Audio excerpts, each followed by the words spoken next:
You guys good? I'm gonna have you keep playing in a few minutes. That's our Desert Hot Springs Jazz Band, Desert Hot Springs High School Jazz Band.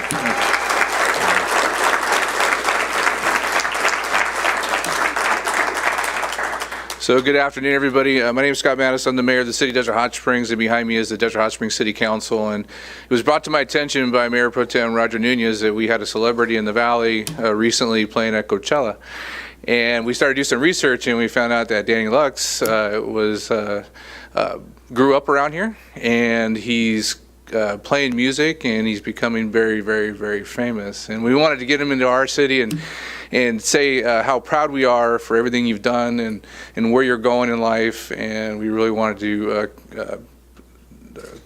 really tell you that how proud we are when we see the youth that come from our Coachella Valley and our city, and they promote themselves to a status. And I'm going to have you come up here because they're going to get bored with me talking real quick. So I'm going to have you come up here and stand here, Danny.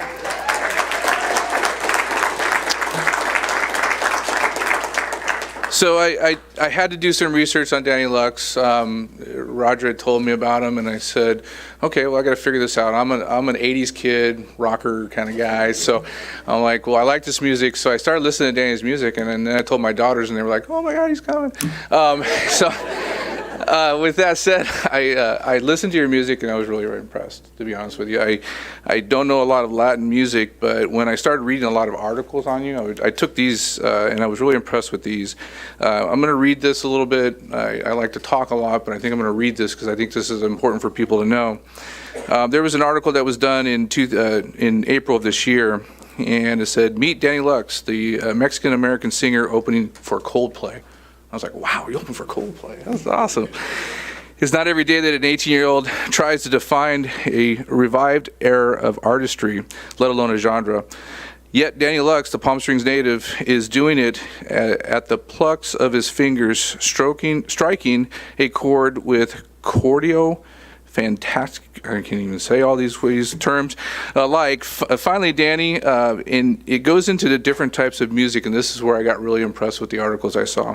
That he was influenced by Pink Floyd, that's my guys, the Eagles, the Beatles, and regional Mexican music, thanks to his mom. And I know his mom's here today, so there she is.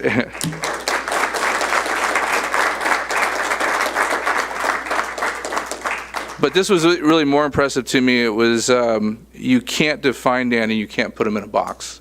He's actually leading an era of music that will be something different than most people have heard. His Latin influence is really something different. It's, I want to read this other one here that kind of had it. It says, from his words, I always wanted to start something new, like a little wave. I thought, oh, that's kind of cool, man. Your own music. I don't want to keep doing what everyone's already doing. I like it when it's uniqueness to somebody. I don't want to sound like everyone else. And I thought that was really, really cool. With that said, Danny, the City of Desert Hot Springs is proud of you. We wanted to honor you and say thank you for what you're doing for your music and promoting the Coachella Valley, coming back to the Coachella Valley, because I think you're going to be, obviously you're a rising star, but you're going to be out there traveling the world, which you already are, and you come back to your roots and done that. And I know Coachella is a big stage to be on, and that's where you just were, and that was very impressive. But we wanted to say congratulations to that. But before I go on, I've got Felipe Ortiz. He's from Greg Wallace, who's our assemblyman office, and he has a little presentation for you. Good afternoon, everybody. My name is Felipe Ortiz, and I am a field representative for Office of Assembly Member Greg Wallace. On behalf of the Assembly Member and the constituents of the 47th California Assembly District, it is my pleasure to recognize DannyLux as a distinguished recipient to the key to the City of Desert Hot Springs. Your contributions and efforts have left a remarkable impact in the local community. Thank you.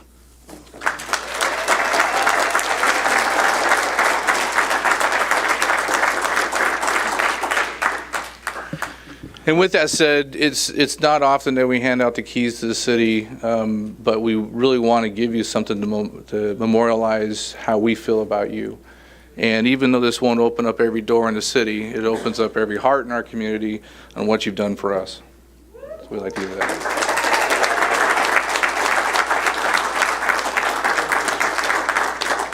And Before I give Danny the mic here, I just wanted to say we wanted to even take it a step further, and we've asked Danny to come back in December and be our grand marshal for our holiday parade. So you can run down the streets and see Danny.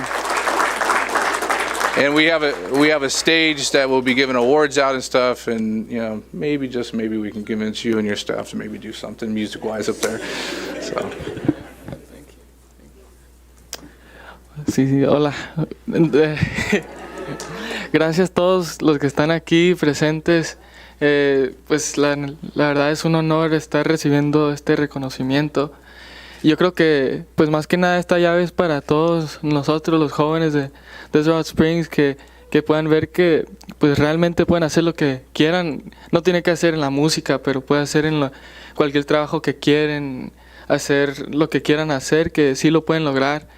Y pues la verdad es un honor que, pues literalmente aquí crecí, aquí fui a la escuela, fui a la elementary, a middle school, y pues es un honor estar recibiendo esto. Y pues la verdad, gracias a todos los que me han estado apoyando y los que apenas me conocieron, gracias por darme esa oportunidad. Y pues le quiero dar gracias a mis papás por apoyarme tanto en mi carrera, gracias a todos los que escuchan mi música, y pues sí, la verdad es algo tan bonito poder estar aquí representando a Desert Hot Springs, pero como les dije, esta llave es para todos nosotros. Los quiero mucho. Stay right here. And so we're finished with our presentations tonight. I know there's a lot of people here that might want to shake a hand or take a picture. We've got about 20 minutes before our meeting starts. I'm going to have the city council come down right now, and they're going to take a couple of pictures with Danny. And then I know Mrs. Nunez has been waiting for this moment, so she can, come on, you're going to get up here too. Why are the boys shaking their heads? Oh, Mom. With that said, no, we really, again, appreciate you all coming out. Just give us a few minutes, and then we'll get him out there. So thank you.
Can somebody find the city manager? She's probably out there.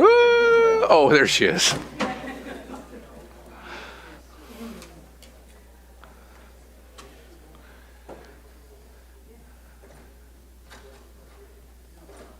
Gerald, are you ready? All right. And I'm going to call to order the regular meeting of the City Council, and the City Council serving as a successor agency to the former Redevelopment Agency Board for Tuesday, June 20th, 2023. This is our 6 p.m. regular session. Roll call, please. Councilmember Betts. Present. Councilmember Gardner. Present. Councilmember Pai. Present. Mayor Pro Tem Nunez. Present. Mayor Mattis. Present. And tonight our invocation will be given by Councilmember Jan Pai. Okay, this is from Molly K. Brown, and it's dismantling guilt. Guilt is an emotion that plagues most of us at times until it doesn't any longer. It arises when we say no to a child, a partner, a friend, or a colleague. It accompanies the sense of letting down someone we care about. It is experienced when we put self-care before the needs of others, when we feel we are inadequately available to show up for a person or a situation. Taking time to investigate our truth is honoring who we are. Life is too short to please others at the expense of ourselves. Move with compassion for others and yourself. In the words of Halt, even after all this time, the sun never says to the earth, "You owe me." Look what happens with love like that. It lights the whole sky. Thank you very much. And in honor of Juneteenth yesterday, would you lead us in the Pledge of Allegiance? Okay. Let's say it with enthusiasm.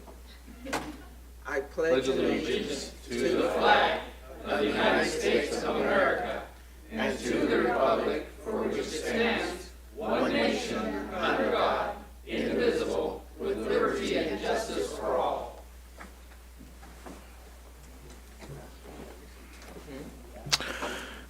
Madam City Attorney, would you report on closed session, please? Thank you, Mr. Mayor, members of council. We have no reportable action items. At this time, we're going to ask for an approval of the agenda and any items. Would anybody like to remove any items from the consent calendar? Hearing none, I have a motion to approve by Gary Gardner. Is there a second? There's a second by Mr. Nunez. Is there anybody in the audience that's here to speak on the consent calendar? Mr. Mayor, any items that I recused on at the last meeting that are on consent, I recused this time as well. Please vote. Did you move?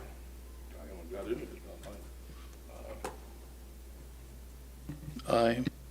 There's nothing coming up on Mr. Gardner's screen for him to be able to move the items. So we'll do a voice vote, and then I'll need one of you guys to come up here and correct it for him. Can you call voice vote, please? Councilmember Betts. Or roll call, I should say. Aye. Sorry. Councilmember Gardner. Aye. Councilmember Pai. Aye. Mayor Pro Tem Nunez. Aye. Mayor Mattis. Aye. Motion passes unanimously. All right, we're going to go into public comments. I do have one blue card. There might be more coming. There's one more coming. Anyone like to speak in public comments? So there's blue cards back there, and you can give it to the city clerk. On all other items, you do not need to fill out a blue card. Our first up is Marion Champion, Mission Springs Water District.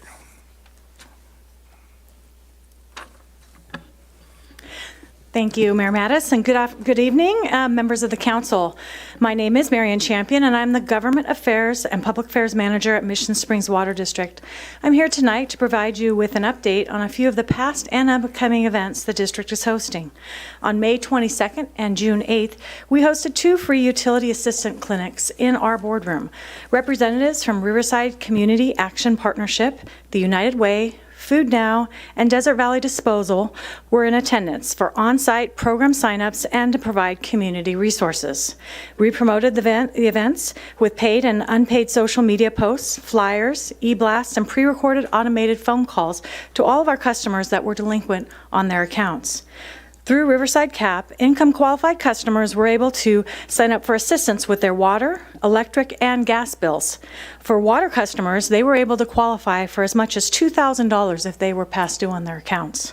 The United Way was also there to provide on-site signups for its Help to Others program, which provides an additional $100 to income-qualified customers. The turnout for both events was tremendous. We had more than 100 families at each meeting with lines out the door waiting for help. This really hit home the need that's present in our community and what we need to do to help them.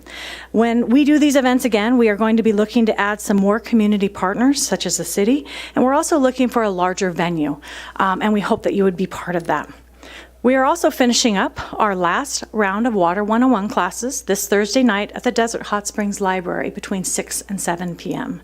The 4-part series covers everything related to the district, including our water and wastewater systems, our budget, our rates, and our water supply. Another series of classes will start in August and run through the end of the year. On Wednesday, July 12th, we are also hosting the live stream blood bank in our boardroom for a summer blood drive. All donations made during the event will be counted towards the 9 Cities Desert Challenge. So it's a great way for our employees to show their Desert Hot Springs pride and help our community. Appointments can be made by visiting livestream.org/MSWD.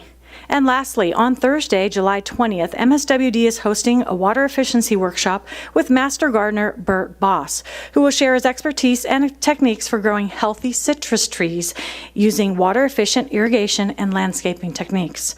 The free event will be held in the Desert Hot Springs Library Community Room from 6 to 7 p.m. Bert has over 30 years of experience living and gardening in the Coachella Valley. This will be our second water efficiency workshop with Bert, and we're very excited to have him back. For more information on this or any of our events, residents can visit mswd.org/calendar. That completes my update, and thank you for having me here tonight.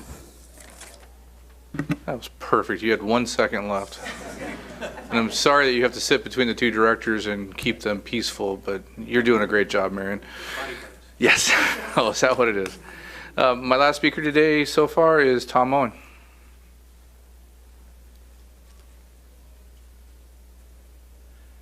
Thank you. It's a privilege to live in America. We're allowed to come and address our officials, whether it's a city council or the school district, and even the county council. And I feel glad to be a part of Desert Hot Springs for 44 years. And as everyone knows, I'm Tom Moen. And I'd like to touch subject tonight on LW coffee.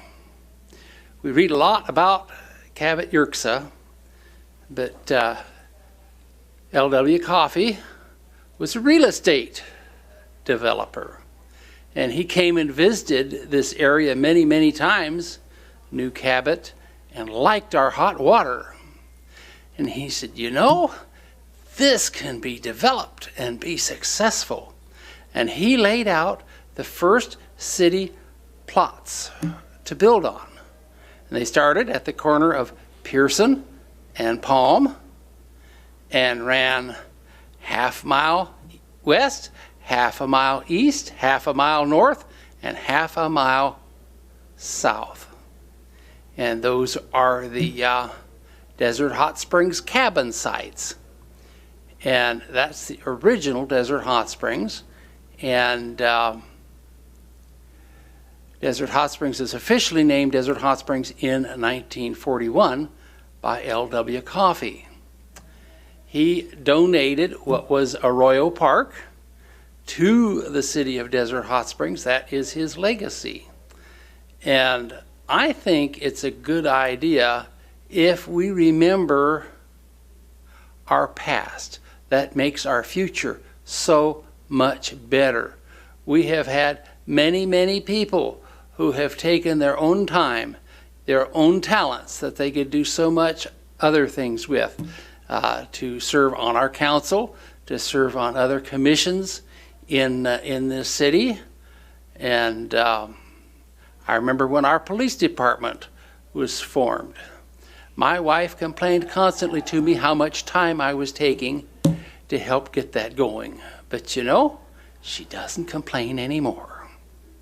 We're proud of our police department. We are proud of our city of Desert Hot Springs. Thank you for listening. Thank you. Is there anybody else in the audience who would like to speak in public comments? Items that are not on the agenda. I would like to speak. Yes, if you can come say your name when you're done, please see the city clerk. They'll have to have a form filled out. My name is Stephen Kilcullen. I live on El Rio Lane. And what I'd like to discuss is the presence of our city. The excessive parking on unpaved surfaces, the cars that are parked in people's yards and lawns, parked in vacant lots. It just looks awful. It keeps our city down below everybody else. It looks terrible. I work hard. I pay a lot of money for my home. I do all of the upkeep on my home. And I expect that my neighbors should do the same. They may not be able to afford to paint or, keep up the landscaping, but please don't park your cars on the front yard. It looks trashy. This is not a down-home little city in the country. We are a real city. We have only, I understand, one officer that deals with this stuff, code enforcement. I've been calling for several months, dealing with a young lady that is in charge of code enforcement, dispatching the code enforcement officer. I've spoken directly to the code enforcement officer as well, and they have stopped responding to my phone calls because every time I see cars on my street parked on the yards or on vacant lots, I call them and I expect action to be taken. They give me the story that they go out and respond, they notify the persons responsible, they give them 14 days to respond or to clarify, to change the situation. And if they do not respond in 14 days, then a citation will be given. They don't need 14 days. All they need is to be told, take your car off of the lot, off of your yard. We don't need to wait 14 days to remedy that. It should be done immediately. These people then wait for a period of time and then they start parking on the yards again. I'm tired of looking at it. I work hard. I've just come from work. That's why I'm late. I do apologize for being late. Because I work full-time plus to maintain my family and my home. I know I'm long-winded and I'm going on about it, but I think this lets you know exactly how serious I am about it. We have, my understanding is, new resources from all of the marijuana facilities in town. Where is that money going? Why is that not helping to resolve this situation? Why do we have only one officer for code enforcement?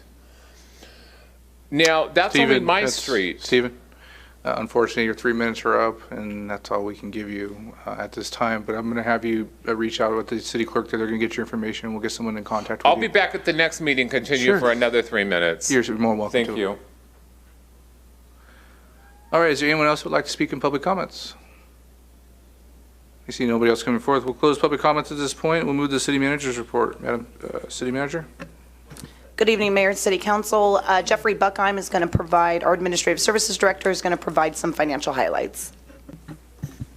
Good evening. So here are our financial highlights. As of June 20th, our fiscal year 22-23 revenues are over $25.1 million, which is at 78% of the amended budget. And our 22-23 expenditures are $29.3 million, which is at 83% of the amended budget. And as you can see here, we have a listing of some of the more significant revenue sources.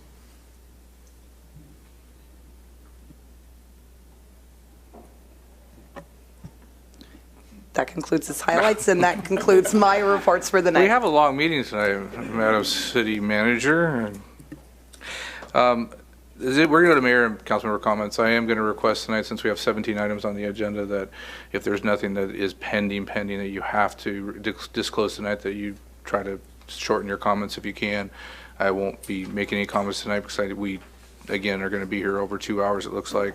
So if possible, if you can try to shorten your comments. I'll start with Ms. Pye. Okay. Alaska Airlines is ready to help make those traveling plans with the addition of 3 new routes. Portland, Miami begins service on November 17th, and Palm Springs, New York, JFK, and San Luis Obispo, Las Vegas flights start on December 14th. The Palm Springs International Airport, I forgot who I'm talking about. The Palm Springs International Airport is proud to announce the election of Harry Barrett Jr., AA Executive Director of Palm Springs International Airport, to the Board of Directors of the American Association of Airport Executives, AAAE. Harry was elected to a 2-year term by the voting members of AAAE, which consists of accredited executives representing airports across the United States. In addition to his board membership, Barrett has been entrusted with leading AAE's endeavors in advancing diversity, equality, and inclusion within the aviation industry. One more. Congratulations to this month's honoree,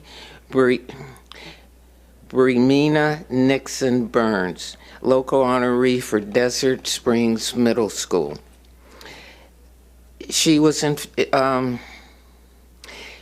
Teacher of the Month, and I'll say Miss Burns says she became a teacher to be a positive influence for students on the road to adult. When asked what influenced her to become an educator, Burns said that her own negative experience growing up as a student in a rural area of North Carolina stirred her to become a teacher so other children would have to go through what she did. She's been a teacher for 20 years.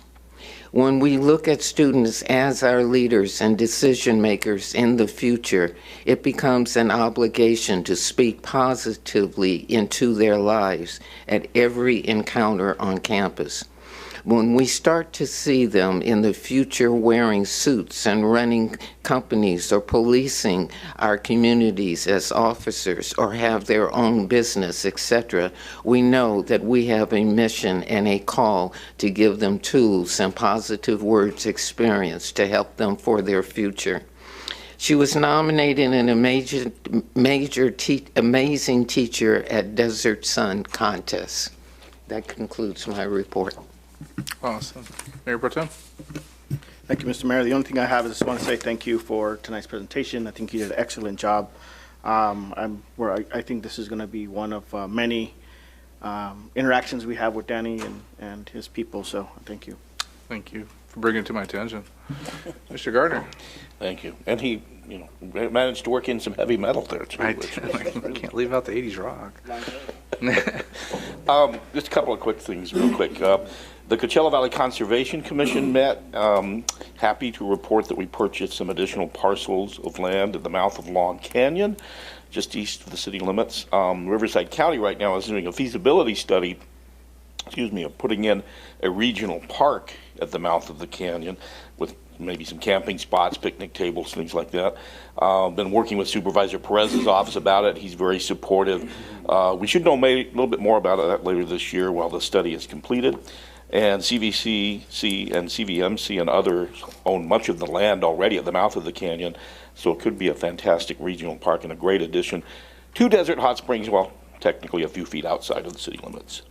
Also had a long Zoom meeting with the representatives from the Forest Service and BLM discussing plans for the Sand to Snow National Monument, what kind of infrastructure we need, facilities we'd like to see, things like that. It's nice to finally see some movement on Sand to Snow after 6 years after President Obama created it. Last, Mosquito Vector Control Board met, and we approved our budget for the next fiscal year, and I'm happy to report that there will be no increase in the assessments that are paid as part of your property taxes each year. It will remain stable, $14.39 per single-family home this coming year. Really quite a bargain for the services provided. In addition, the district is doing some neat some stuff for a pilot project using drones for aerial spraying of insecticides, which in the long run is a lot less expensive than putting a helicopter up in the air for spraying. Thought it would be kind of fun to make one of those drones look like a giant mosquito, but you know, we'll see. We've had some initial reports too of mosquito viruses this year, particularly in the far east part of the valley, and mosquito control is coming next meeting, I believe, to next meeting to give us all an update on what we can do to keep from getting bitten this summer. That's all I got. Tune in at 5:30 for the presentations that night. We're a day late that day, right? We're the 5th instead of the 4th. So, yeah, and we'll have that as part of the 5:30 presentations. Mr. Betts. Yeah, I'm going to forego my regular reporting on the meetings and stuff I've been to because there's another subject that's weighing heavily on me. Emergency vehicles raced up our street a few days ago, heading to a house where a child was found in the bottom of a swimming pool by its mother. And the limp young body of a 3-year-old boy was pulled to the surface, raced to the hospital, and then airlifted to Loma Linda. Days later, we got word the child miraculously survived. He's out of the hospital. It's not yet known if there'll be any long-term impacts.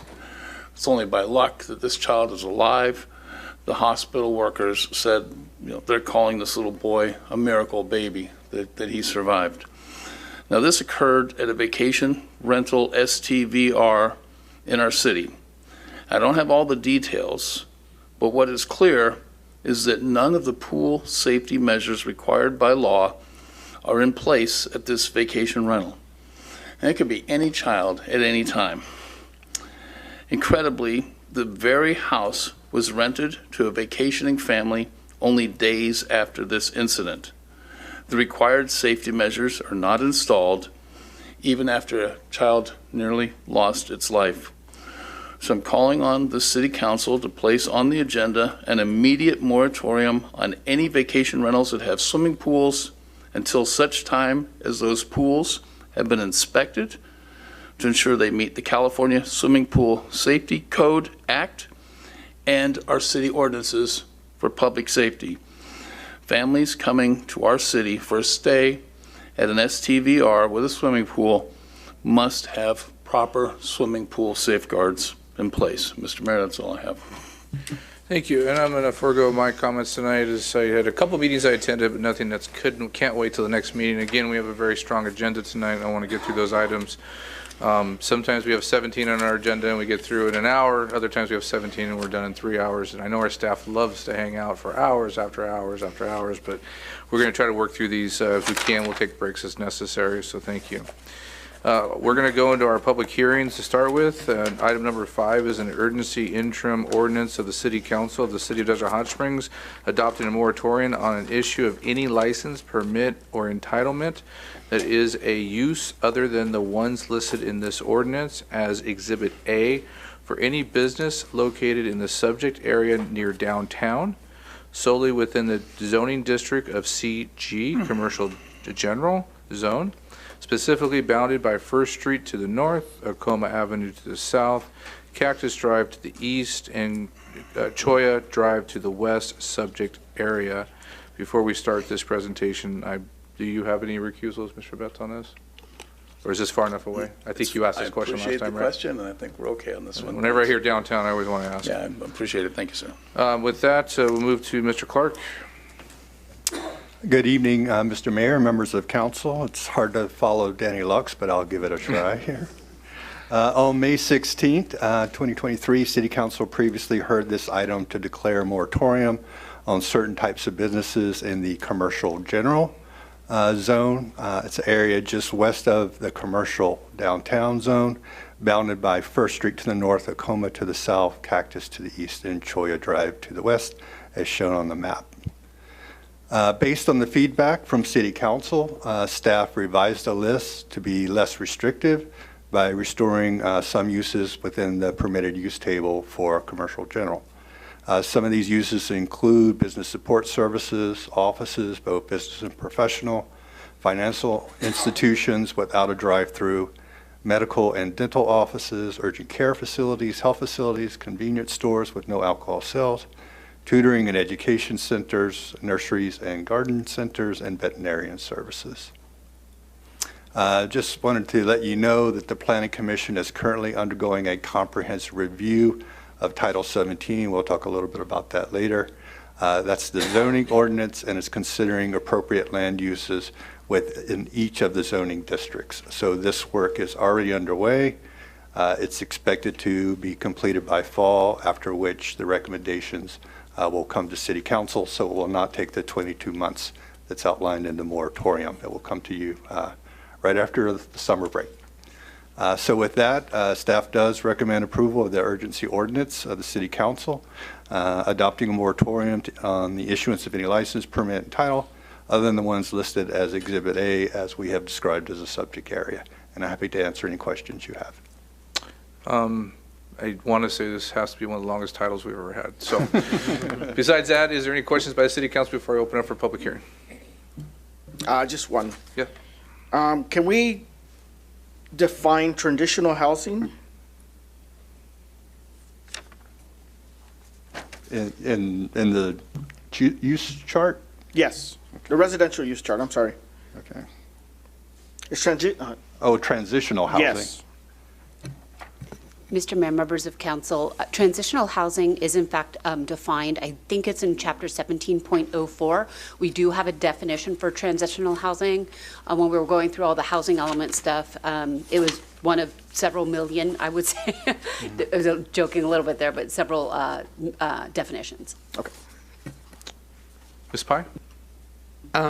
As we stated before with this, we are going to get information from the school, and as he said, it's not going to last 22 months, and we should have it. He said fall, I say summer, but September. We should have the information, and there will be additional stuff based on those findings. Is that correct? That is correct. Mr. Betts? So it says the proposed ordinance would cause a temporary suspension of the processing of any incomplete application. That would mean somebody who submitted an application, their application was deemed incomplete and returned to them. And do we have any of those now? We do not. Good. And any of the existing non-conforming uses in this area are going to be free to continue to operate as they have been? That's correct. Okay, I have no concerns. Thank you. At this time, I have nobody else in the queue. I'm going to open up the public hearing, and I'll take testimony in favor, opposed, or a neutral position. Would anybody like to speak to this item?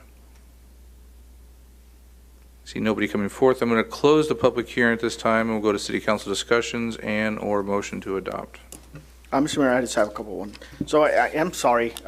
This keeps coming up, and we keep identifying some businesses that potentially could be beneficial for the downtown area. There's another one that I spotted, I'm sorry, and it's social service facilities. I know there's a lot of nonprofit organizations that help the community and they help in social services. And I would really, I see those in a lot of the downtown areas.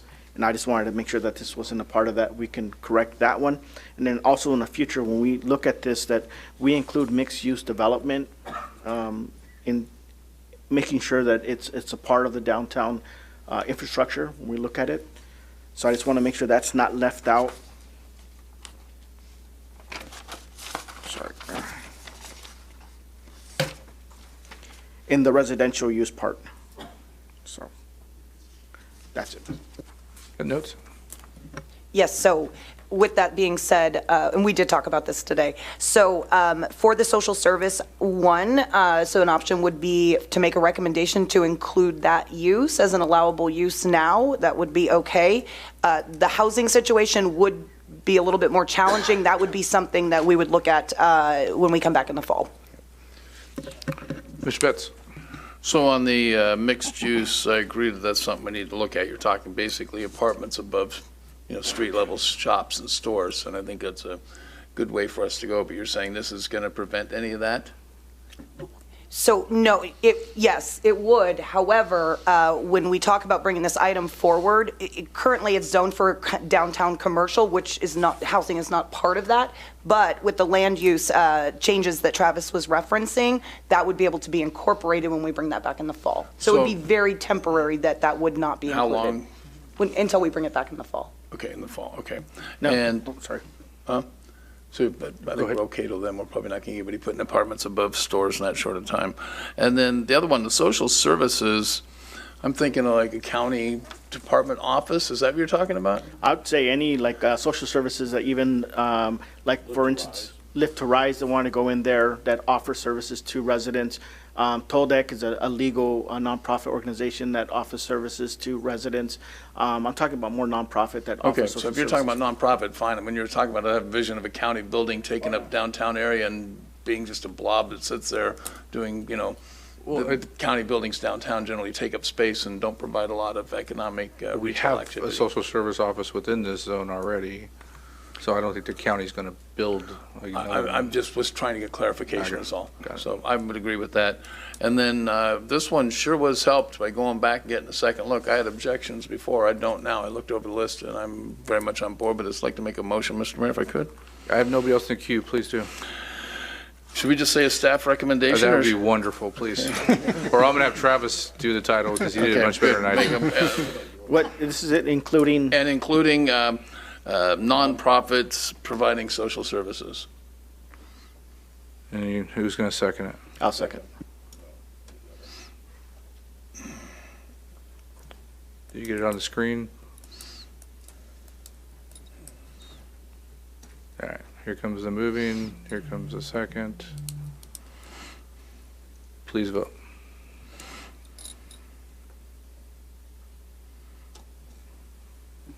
Motion passes unanimously. This is an interim emergency ordinance. As read, the ordinance goes into effect immediately.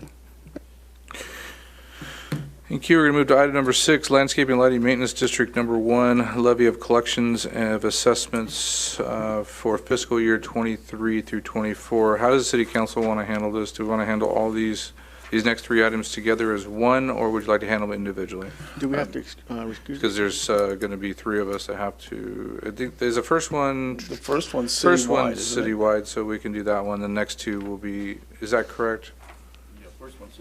Yes, the first one is citywide, the other, Thank the you, next Jeffrey. 2 All are right, the so I different got zones. a question for a clarification regarding a recusal. It's entirely citywide. It's not that zone that's encompassing the downtown, right?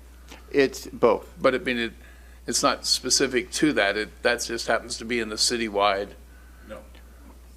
Yes, so there's 2 zones. One is citywide, and then the other zone is in the downtown Palm and frontage on Palm and Pearson. Okay, but is this a citywide, or is this citywide and specific to Zone 1? Both.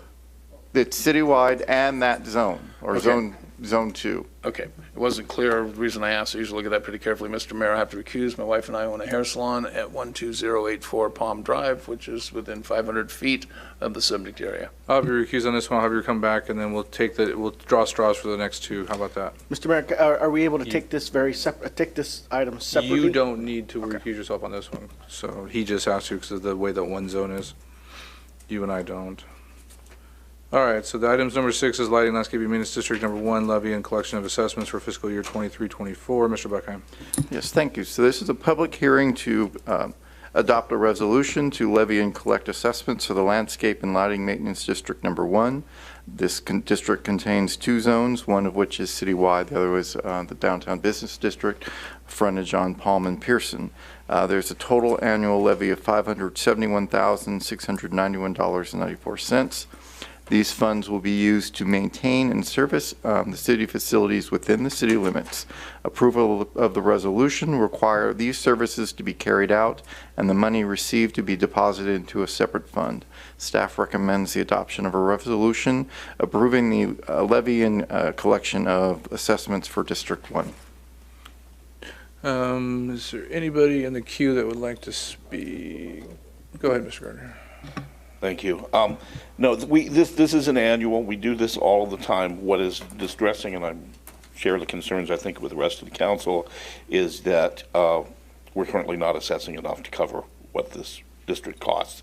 We're going to address that hopefully down the road, but it is rather stark when you see that the levy comes up with $571,000 and it's going to cost us $1.6 million for it, meaning we have to come up with $1.1 million from elsewhere. It's just not sustainable in the long run, but we have to keep moving forward with it as we're going right now. So I'm in favor of it. We just got to look at a long term. Mr. Nunez? I'll take back my comment. Good. There's nothing. We'll go to open the public hearing at this time. We'll take testimony in favor, opposed, or a neutral position. Would anybody like to speak on this item? I see nobody coming forth. I'm going to close the public hearing, and I'll go back to council discussion, questions, or a motion. I move that we adopt the Landscape Lighting Maintenance District Number 1 levy. I'll second, Mr. Mayor. Before we vote, are we looking to maybe expanding these zones or districts as we move forward? So for this particular one, this is the one that we've gone out to do the survey to determine whether or not we could expand the cost. The short answer is because this one's already citywide, it won't expand, but there could be others. As new houses are built, they will go into a new zone, so to speak. Okay, thank you. Second. All right, please vote.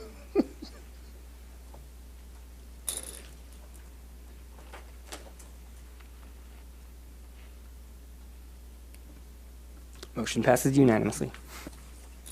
All right, let me bring Mr. Betts back in. We'll get the straws ready. So the next two items, one's going to be Lighting Landscaping Maintenance District Number 2, and the number 8 is going to be Drainage Assessment District Number 1. We're going to take those, each of those items with the same council that will be up here. 3 of us have to recuse ourselves. I live within one of the districts in the Santa Fe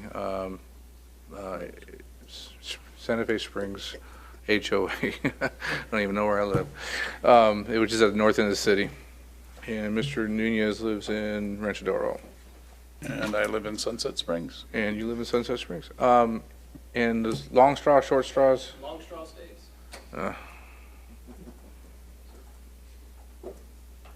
Hiding them pretty good this time. This time I'm doing pretty good. He's not letting me speak. He wouldn't let me take. I would, yeah. It's just got to pull. You got it. Right out the gate. You got the long one? Okay. Because of the mayor pro tem stepping out, it reverts back to the former mayor pro tem, which would be Mr. Gardner. I have the gavel. All right, once they've left, we'll move on to item number 8, Drainage Assessment District Number 1, Levy and Collection of Assessments, fiscal year 23-24. Mr. Buckheim. Yes, thank you. So these are a public hearing to adopt a resolution to levy and collect assessments for the zones within the Landscape and Lighting Maintenance District Number 2. District Number 2 contains 18 zones throughout the city with a total levy of $335,095.06. These assessments will be used to maintain and service the facilities in these zones. An approval of the resolution will require these services to be carried out, and the funds received from the assessments will be deposited in separate funds to be provided for the services. Staff recommends adoption of the resolution approving the levy and collection of assessments for District Number 2. Thank you. Any questions for staff from Ms. Pye, Mr. Butts? Yes. Ms. Pye. In the staff report, it states that failure to place the levy on the tax roll would require decreasing or even closure and abandonment of District Number 2 services. And this would be for Hacienda Heights, Desert View West, Mountain View, etc., which is explained. So for that reason, I think we should make a motion. Mr. Betts, do you have any comments? So these are all based on staff going and determining the cost to service each one of these areas? Yes. The assessment. It's the assessment. And we also have Charmaine with Webb here to it's a answer any floating questions. assessment based on cost to maintain the districts. If for some reason we got way more efficient at doing the same job, Is that right? Charmaine at Webb got the information from us that this is what it cost us to do these, and that cost was derived out of bids that we have going out, correct? Hi, Charmaine. You're asking me Well, if... I'm getting a lot of blank looks, so you might not be the only one. We were provided the proposed maintenance costs from the city based on the current contracts and any administration fees that are incurred. Okay. There's a maximum assessment that you cannot exceed, and that's what we're levying each year. Okay, and so basically the way this works is what you don't see is staff goes out, puts us out to bid and gets the work done, make sure it's done properly. And then those costs are determined and handed to you and you determine the assessment, is that correct? Well, we don't determine the assessment. We're levying at the max because every zone needs to be levied at the max to meet the costs, unless the city tells us that a zone, they want to levy a zone at 50%. That means that they don't need as much money to maintain that zone. Okay, and except for a nominal increase, I think on one of them I saw the increase was $4 a year increase. These are all pretty nominal increases, correct? It's a 2% increase each year. All right. Thank you. That's the only question I had. Nice to see you. Thanks for coming out. Thank you. And just for education purposes, a lot of these are the catch basins and things like that in our neighborhoods that catch stormwater runoff. They're also the channels, a few things. Yeah.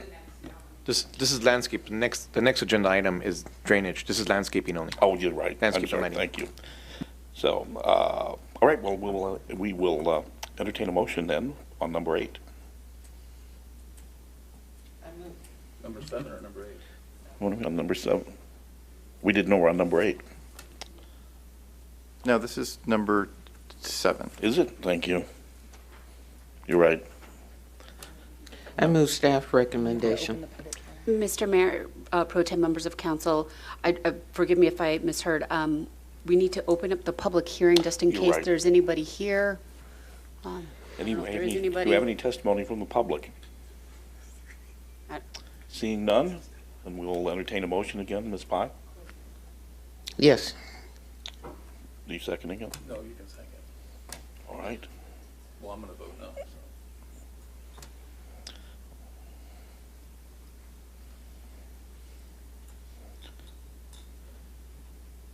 And with only 3 of us, does the motion fail?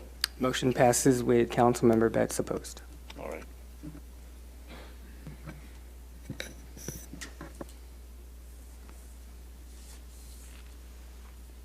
Are we good? All right, moving on then. It fails. Now. Mr. we're Mayor, up to Pro number- Tem members of council, forgive the interruption. It is a resolution under state law. Resolutions must be passed by 3/5 of the entire body. So we would need a unanimous vote of all council in order for this resolution to pass. So can we reopen the vote? Mr. Mayor, I think I mistakenly voted no on the screen. I had intended to vote yes. I don't know what happened.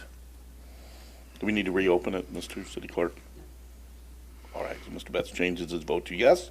No, for the record, I pushed the wrong button. Mr. Betts missed the button and hit the right button this time. Motion passes? All right, thank you. We're on to number 8, our Drainage Assessment District Number 1 levy and collection of assessments fiscal year 23-24. Mr. Buckheim? Yes, so this public hearing is to adopt the resolution to levy and collect assessments for zones within the Drainage Assessment District Number 1. This district contains 16 zones with a total assessment of $220,749.52. These assessments will use to maintain and service facilities within these zones. Approval of the resolution will require these services to be carried out, and money received from the assessment will be deposited into separate funds. Staff recommends adoption of the resolution approving the levy and a collection of assessment for Drainage Assessment District Number 1. Thank you. Do I have any questions of staff from the City Council? Seeing none, we'll take public testimony. Does anybody wish to speak on this item? No one coming forth. We'll close the public testimony. Any comments from the City Council? I have the same as the one before regarding failure to place the levy on the tax rolls would require decreasing certain district service levels, including the closure or abandonment of the district itself. And this time, it is the bonus note I was talking about, which are the catch basins and the canals, things like that. Mr. Betts, anything? All right, I'll entertain a motion. I move staff's recommendation. Second. We have a motion and a second. Come on the screen. Please vote.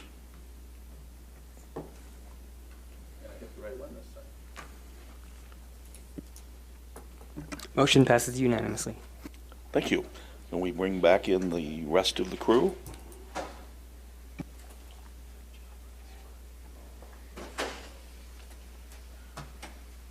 Give me the gavel back. Oh, sorry. All right, you got through items 7 and 8.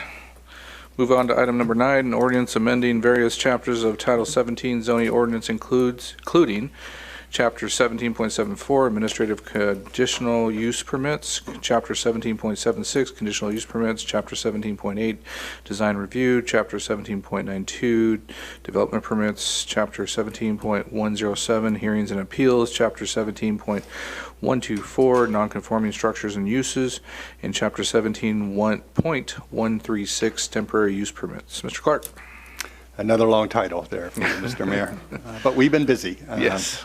So just a little background on this effort. The city received a grant from California HUD to assist in streamlining the processing and approval of housing projects through code changes to Title 17, our zoning ordinance. So these changes include removing the discretionary approval for housing projects that meet zoning requirements, basing approvals on objective standards only, streamlining the approval process, adding definitions for certain uses, and incorporating changes by state law. But in the process, while doing so, staff wanted to clarify the language that's ambiguous or contradictory in our ordinance, simplify where we can, perform an internal consistency check across all chapters of the zoning code, and perform a consistency check with the general plan as well. So we started with the 7 chapters, and these are the easy ones. They're going to get progressively more complex as we go through the entire code. But just to summarize the changes, in the first one, administrative use permits, a very simple change. Instead of calling it administrative conditional use permits, we're calling it administrative use permits as it's called throughout the zoning code.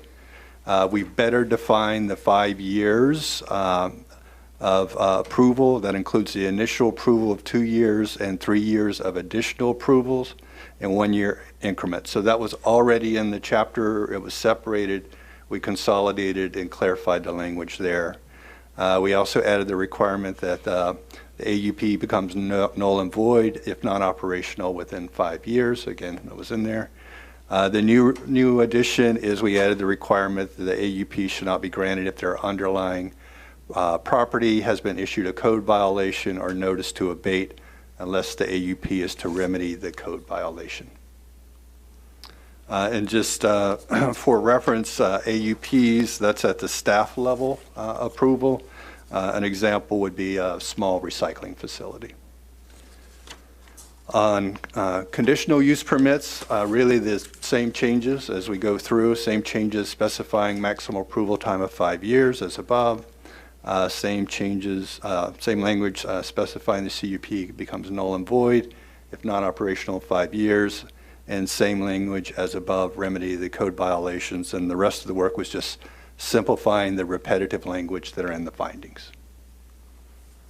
Development permits, for reference, CUPs are at a planning commission review, so that includes things such as an ABC license for a bar or a restaurant. Development permits, this is also a planning commission review. This is for new ground-up construction only. Again, same language as before on maximum approval time and the operational if within 5 years and the code violation. There are 2 substantial changes that we're making to this chapter. And one is to define what is considered a minor addition to commercial, industrial, and mixed use. It wasn't defined, it just said minor, and so we put a figure on it, and that is 20% of the square footage of the existing structure or less. The other change that we made was a threshold for Planning Commission review of multifamily housing developments. So right now it is 5 or more, and that's been increased to 21 units or more. We chose 20 units because that is the maximum density in the residential moderate zoning category. So this is part of the streamlining changes.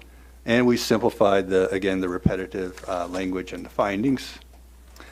Temporary use, no major ones, kind of specified requirements that the moving containers and pods used for temporary storage require TUP. That's been common practice. We just wanted to codify that. Per the Planning Commission, we've removed the requirement for outdoor display or merchandise to obtain a TUP. And again, minor wording changes there. On the chapter dealing with non-conforming structures and uses, and just for example, a non-conforming use may be something like an auto repair business that has been in existence for many years, but is located in, say, a residential zone. A non-conforming structure would be one that does not meet, say, the minimum development set standards, such as setbacks on a lot. And a non-conforming lot, the same thing, doesn't meet the minimum standards. So one thing we did do per state law is remove the restrictions on expansion of non-conforming residential. So if you have a non-conforming residential structure, you are able to expand it, again, to the current regulations and requirements, but you're able to expand it. We also added a non-conforming lot section. This was something we've been doing in practice. Again, just kind of codifying it. You can build on a non-conforming lot. However, any development has to meet all the current standards. And then this is something the Planning Commission added, was the ability to extend a non-conforming use or structure beyond the abatement period. So if it's a use or structure that's been in good standings, there's been no violation, Planning Commission felt they should have the ability to sort of re-up that. And lastly, the last two chapters on design review and hearings and appeals, very minor wording changes, so just some wordsmithing there. And I'm happy to take any questions you have. Our recommendation, of course, is approval for all 7 chapters. So. Thank you, Mr. Clark. We're going to move to entertaining questions of staff. Any questions that you might have before I open the public hearing? Let me get to the queue here. Mr. Gardner. Thank you, Mr. Mayor. These did go through the Planning Commission, correct? Yes. This first batch. Just help me with this. We are undergoing a comprehensive, you're looking at bringing these in packages. We have another chunk that will be coming in later in the fall. Yeah. With this one, they'll also go through the Planning Commission process and then come here. Yeah, there are approximately 23 more chapters we will be reviewing, so quite a lot. No, we'll be doing this a while. Okay, that was what I was trying to The do. ones that are prioritized are the ones dealing with residential, because that's when we have to have our work done before the state grant runs out. Well, I may have missed it in the staff report because I didn't see the Planning Commission, because I know they've been working on some of it and you're bringing other stuff. We had the emergency ordinance earlier today that didn't go through that process. I just wanted clarification that this piece has gone through that. That's okay, correct. Thank you. Ms. Pye. I have a question regarding temporary use permits. Remove the requirement for outdoor display of merchandise to obtain a TUP per Planning Commission recommendation. What? I don't like it. Okay. To be real simple. So, yeah, one of the comments was they felt it was onerous, to pay the fee to do that.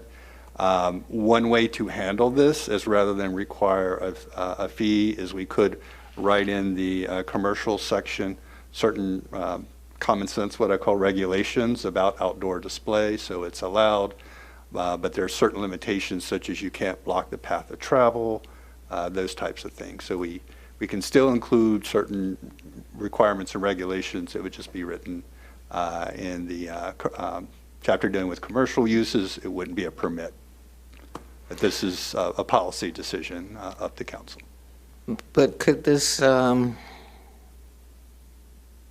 a public safety issue by putting displays out? Yeah, and some of the other cities we looked at, one in particular I worked for, actually had a limit on how high the advertisement could be because of the wind situation and the potential for merchandise to blow over or blow into the right-of-way. Okay, let me do it this way. There's a furniture store that had a bunch of stuff outside. It didn't look nice, and so they put it back inside. But per this, they could do that.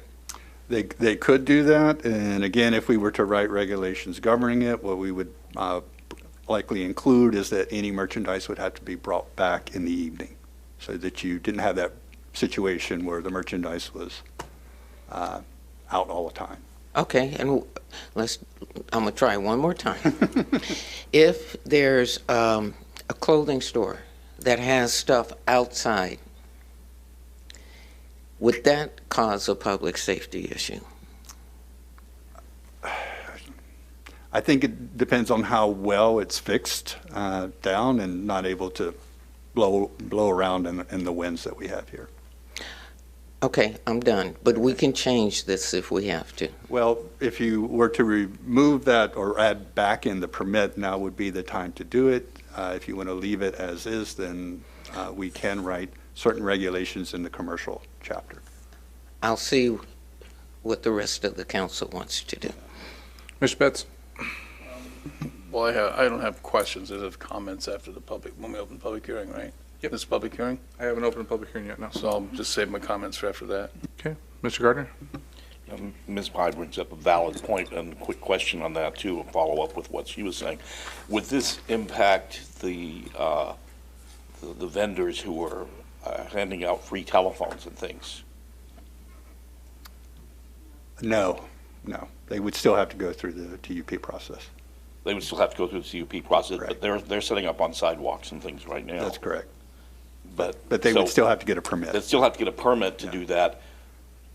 If we were to approve removing that segment, when would that still affect? Would the concern raised by my colleague Ms. Pye, if we were to remove that section allowing sidewalk displays of merchandise, would that affect these guys? Sidewalk vending is a different permit process. But they're under the sidewalk vending permit. They're not under the other one. Okay, thank you. That's all I've got. But if you want to make that motion, I'd be happy to support it. No motions yet. I still haven't opened up the public hearing. Anyone else having questions before I open the public hearing? Not necessarily a question, just a comment. I like the language that we're putting on, especially development and making sure that they own to the agreement and making sure that they move faster than sitting on a project for 10, 15 years. So thank you. All right, we're going to open the public hearing at this time. We'll take testimony in favor, opposed, or a neutral position. Would anybody like to speak to this item? I see nobody coming forth. We will close the public hearing and go back to comments of the city council. Mr. Betts. So the Planning Commission did some really good work. They spent a lot of time on this. I actually followed the Planning Commission meeting, listened to it. On the question of the sidewalk vending, I think we need to really examine that carefully in the terms of, what we want this city to be business friendly or not. I think if you took the code that was introduced to the Planning Commission that they sought to modify or have changed, I think they were comfortable, as I understood it, with staff making up some guidelines so that if somebody got out of hand, staff could go in and deal with that. But they didn't, the Planning Commission, as I understood it, and I agree, didn't want to restrict, say somebody who has a store and they want to take a few items and put them out in front of their store with plenty of sidewalk access, not impeding any foot traffic, not impeding any ADA requirements, but as a way to say, hey, I'm open. And I think with the way, the commission direction was, if we go with what was presented to them, we could take that code, go down to Palm Canyon Boulevard in Palm Springs, and basically shut every business down there. They've got a thriving, viable business where maybe a T-shirt shop comes and puts out a rack of T-shirts and people are walking by, and it attracts more people to, one, look at what's there, and then to come in. Retailers want to be able to know that they're open. So, and I've seen where different stores have put stuff out, code under the old section that has come back and told them, hey, you can't do that anymore, take it and put it away. And it's hurt their business. Nobody knows they're there anymore. It just doesn't show that they're a viable, open business. So what was in the code before, as understood, the proposal I understood before was that if somebody wanted to put something out, and please correct me if I don't have these details correct, staff, they would have to come down here, pay a $175 fee to set something out in front of their store for just a little bit, go through the whole process of getting the application, and then they could only do it for a certain period of time, so many times in a year, kind of handling it like a sidewalk sale, rather than just a business wanting to display their wares and say, hey, we're open, come on in. So there's got to be something in here that keeps this town or gets this town more business friendly, and just to sit there and say we're not going to allow it because we think there's some kind of a problem with we don't think it looks good to have somebody takes a couple of pieces of furniture or something and puts them out front. When the wind blows, you take it in. You know that as a business owner. We have a sign that we put out at our salon, and we've learned to tie it to the door handle so it doesn't blow away, but it used to fall over in the wind, and you learn to adapt to that. And the store next door, if they put something out and it gets real windy, they're pulling it in. But I think we've got to do what we can to help these small business owners, and to just have a lid on this to where they're just not going to do it. The first time they put something out and come by and sold, hi, you've got a warning, you need to go get a permit and an application and fill out this form and pay $175. It's like, well, that's not worth it. They're just not going to do it. We look like, compare our boulevard to Palm Canyon, and there's a big, big difference. And we have to start doing what these cities are doing that allow businesses to be out there and be more friendly. So I don't know, I'm just shocked. I'm not shocked, I don't use that word, but I really think it'd be a big mistake to try and hamstring our local businesses to not allow them some modest amount of promotion and advertising by setting their wares out to the curb. And if I got that correct, that previously they were not allowed to unless they went and got a permit.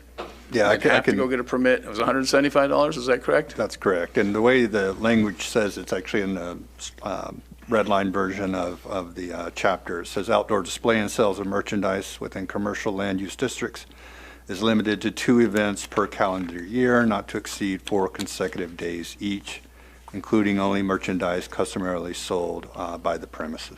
And so the way you interpret that is if they want to, if the local shoe store wants to put out a rack of shoes out in front of the store as a loss leader or some type of attraction to come in the store, they could only do that how many times a year? 2 events per year. And they'd have to pay $175 to do that, right? That's correct. And they'd have to fill out an application? That's correct. And submit it, wait for it to be approved? Okay, that's, all right, so I understood it clearly, and I just think that's really onerous on business, so I would implore my fellow council members to be much more business friendly. Mr. Mayor? Yes. I said I would listen to the rest of the council. I'm done. Great. I don't have anybody else in the queue. I'll entertain a motion. Motion to accept staff recommendation and as presented by the Planning Commission. I'll second. There's a motion and a second. Is there any more discussion? Please vote.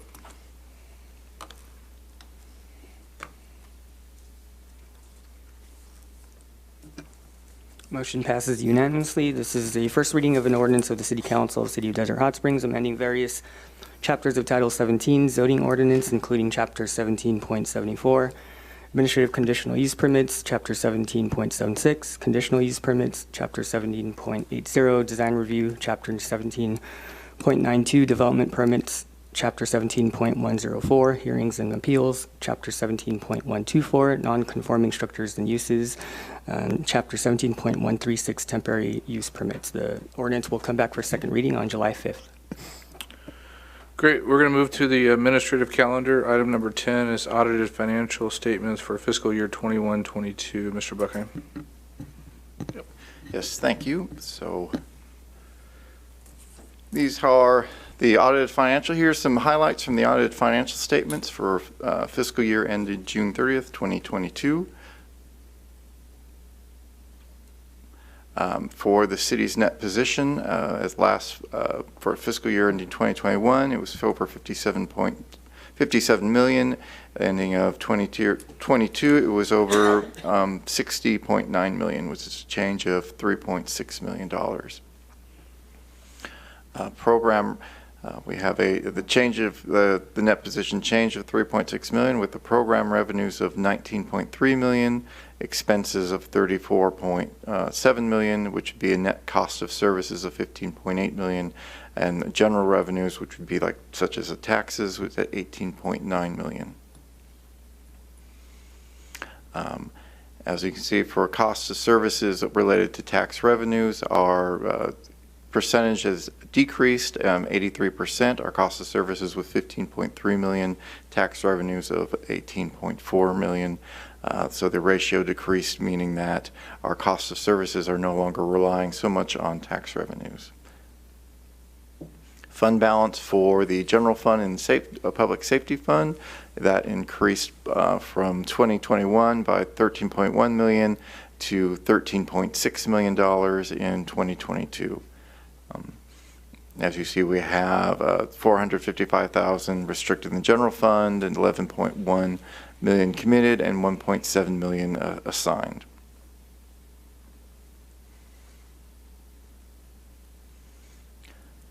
Revenues and expenditures in the general fund and the public safety fund.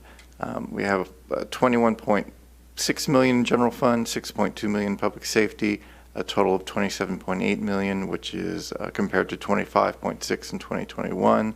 Expenditures, a total expenditures of 27.7 million compared to in 2022, compared to 22.3 million in 2021. With the net change in 2021 of 1.2 million and the net change in 22 of 580,000. The largest difference in there is kind of an expenses. In 2021, we did have a transfer from ARPA funds for 1.7 million for the construction and startup costs for the dispatch center. And we can see a 5-year trend of the public safety fund, general fund, or basically the consolidated general fund fund balance. As you can see from 2018, which started at 8.9 million, we are now at 13.7 million over the last 5 years. So about over almost $5 million increase over the last 5 years.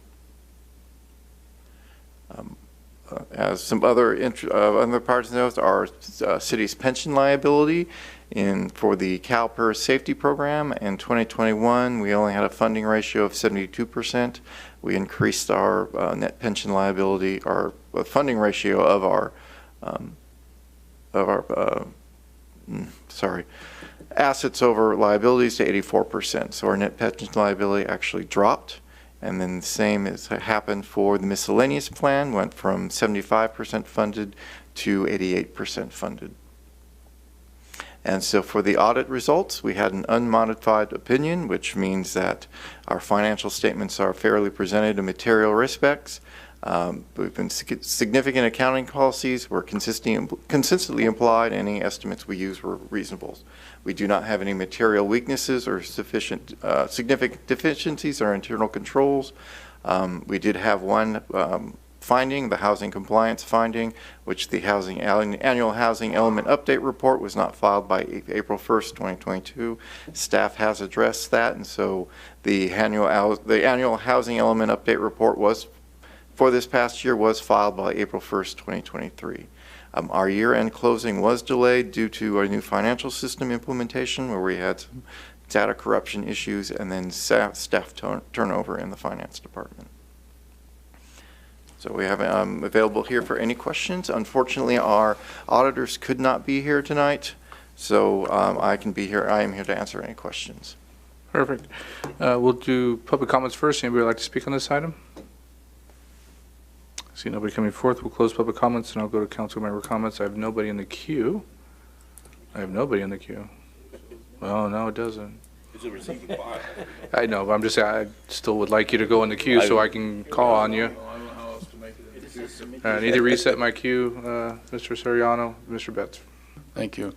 So the city's required to complete an independent annual audit every year, and this fiscal year 21-22 audit was completed by the audit firm of the Pun Group, and normally they should be here giving the presentation.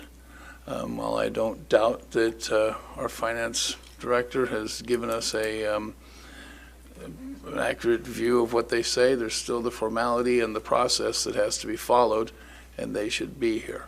I don't think that we can receive and file this and accept this without hearing it directly from the horse's mouth. That's what the point of an independent audit is.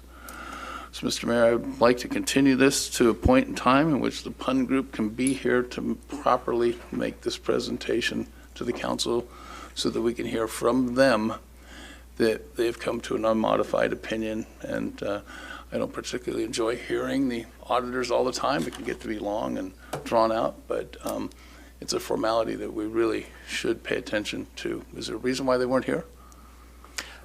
Yes, so we were, because I was, it's so late in presenting this report, and because I was very anxious to get it done and presented to you, the report was finished early last week. We were not able to match the auditor's schedules to be able to do this. The partners from the audit firm would not be available until sometime in July or August, and I really did not want to wait that long to get this to you. This is already too late as it is, and I feel it's very important to get it to you in somewhat of a timely manner, okay, at least before starting yet another fiscal year. So my contention is that whatever those circumstances are, I can appreciate, but that we need the Pun Group to be here to make this to us. Okay, you've made your point. Let me get other council members to, it's an opportunity here. Mr. Gardner. Mr. Buckheim, did the report you gave was taken directly from them, correct, with their letter? Yes. So, in a sense, you're reading what they would say anyway. Yes, it was taken from the representation letter, the management letter that they provided to the city. Okay, thank you. And then one other comment on that too.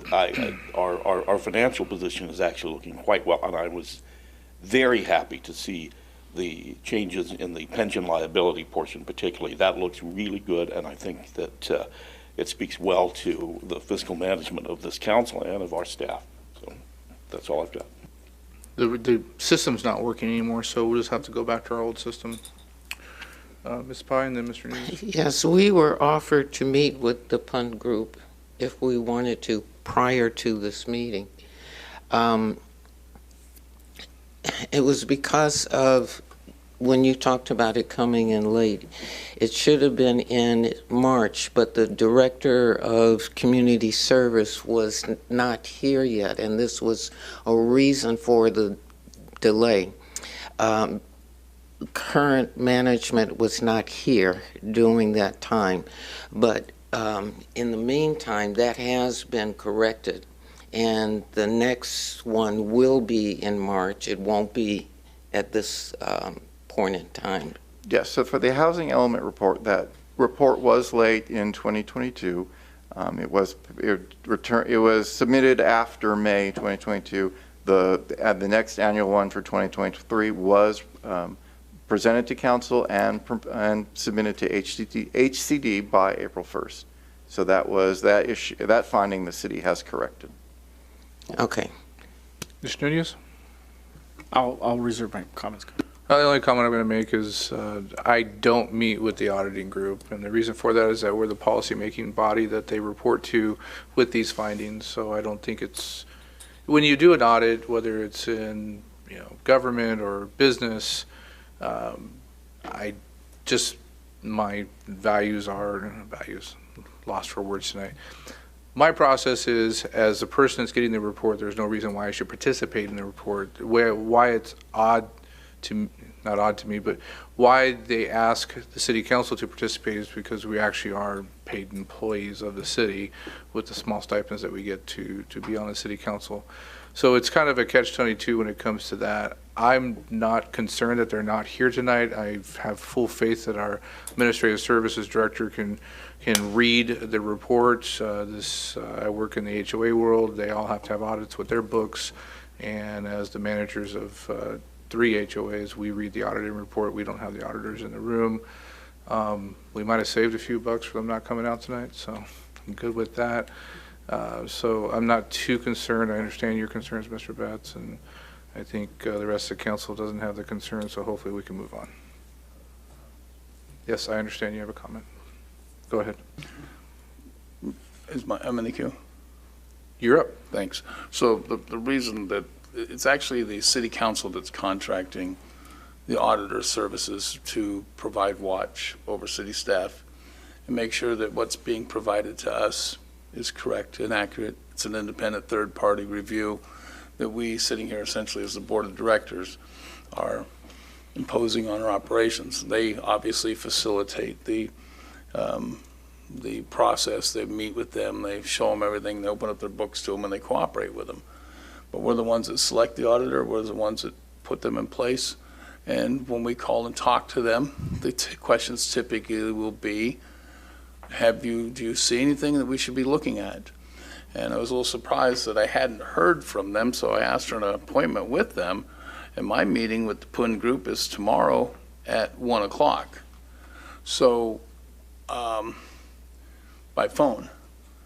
And so there's just something that's not happening correctly here. There's no agency that I sit on the board where we do audits, that it isn't the auditor that's here and presenting this and putting us through the process. So it doesn't happen at Sunline. It doesn't happen. There's nowhere that it happens that you don't hear from the auditor directly.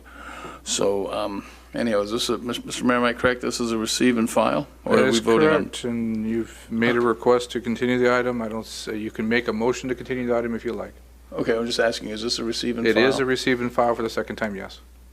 What about the third time? Yes. Okay, good. Glad. All Just make sure I got it right. So are you going to ask for a motion to continue or not? Well, it doesn't seem I don't know. No, you don't have a consensus, it looks like, correct. So are you going to make a motion? So I've made my point, Okay. and I'll leave it at that, and Great. I object to receiving and file this. I at have this nobody time. else in the queue. We're going to move on to item number, I'm going to skip over item number 11 tonight because I think that's going to go a bit longer. I'm going to go to item number 12, which is tax installment agreement ordinance. Mr. Porras.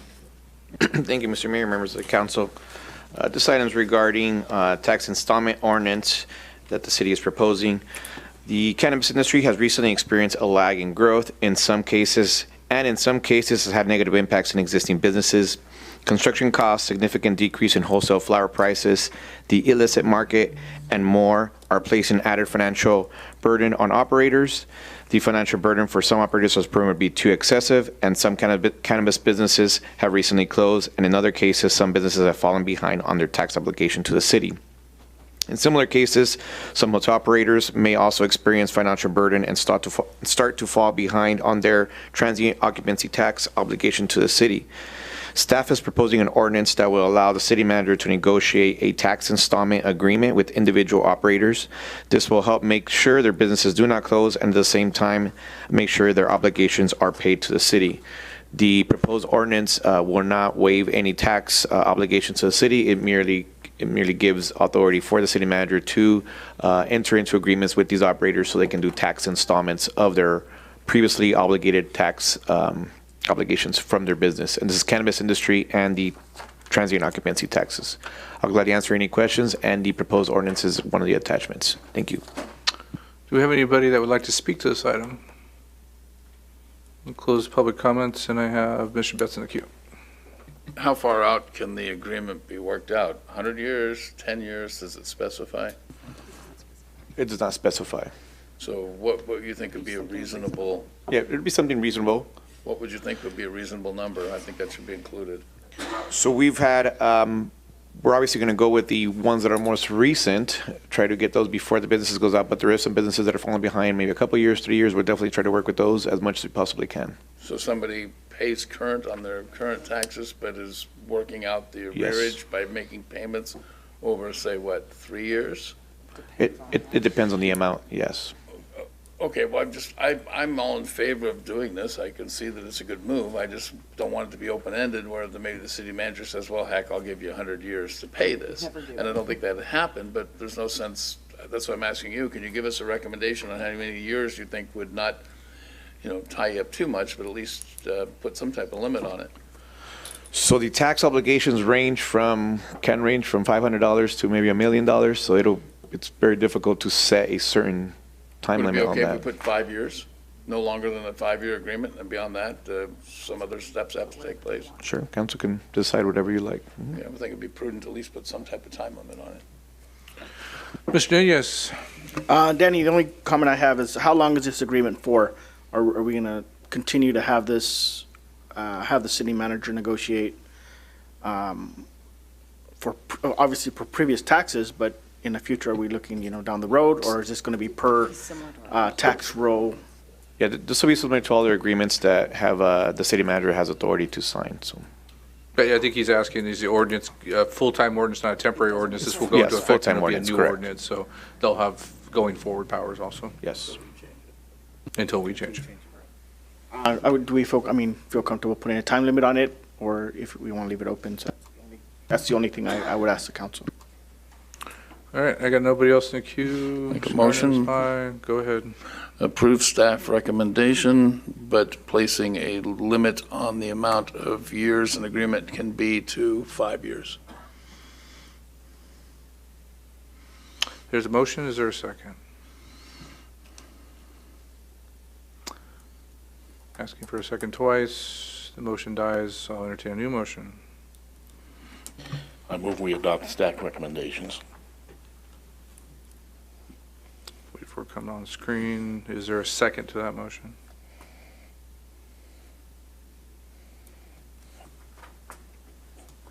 I'll second. Okay. Press it on the screen there.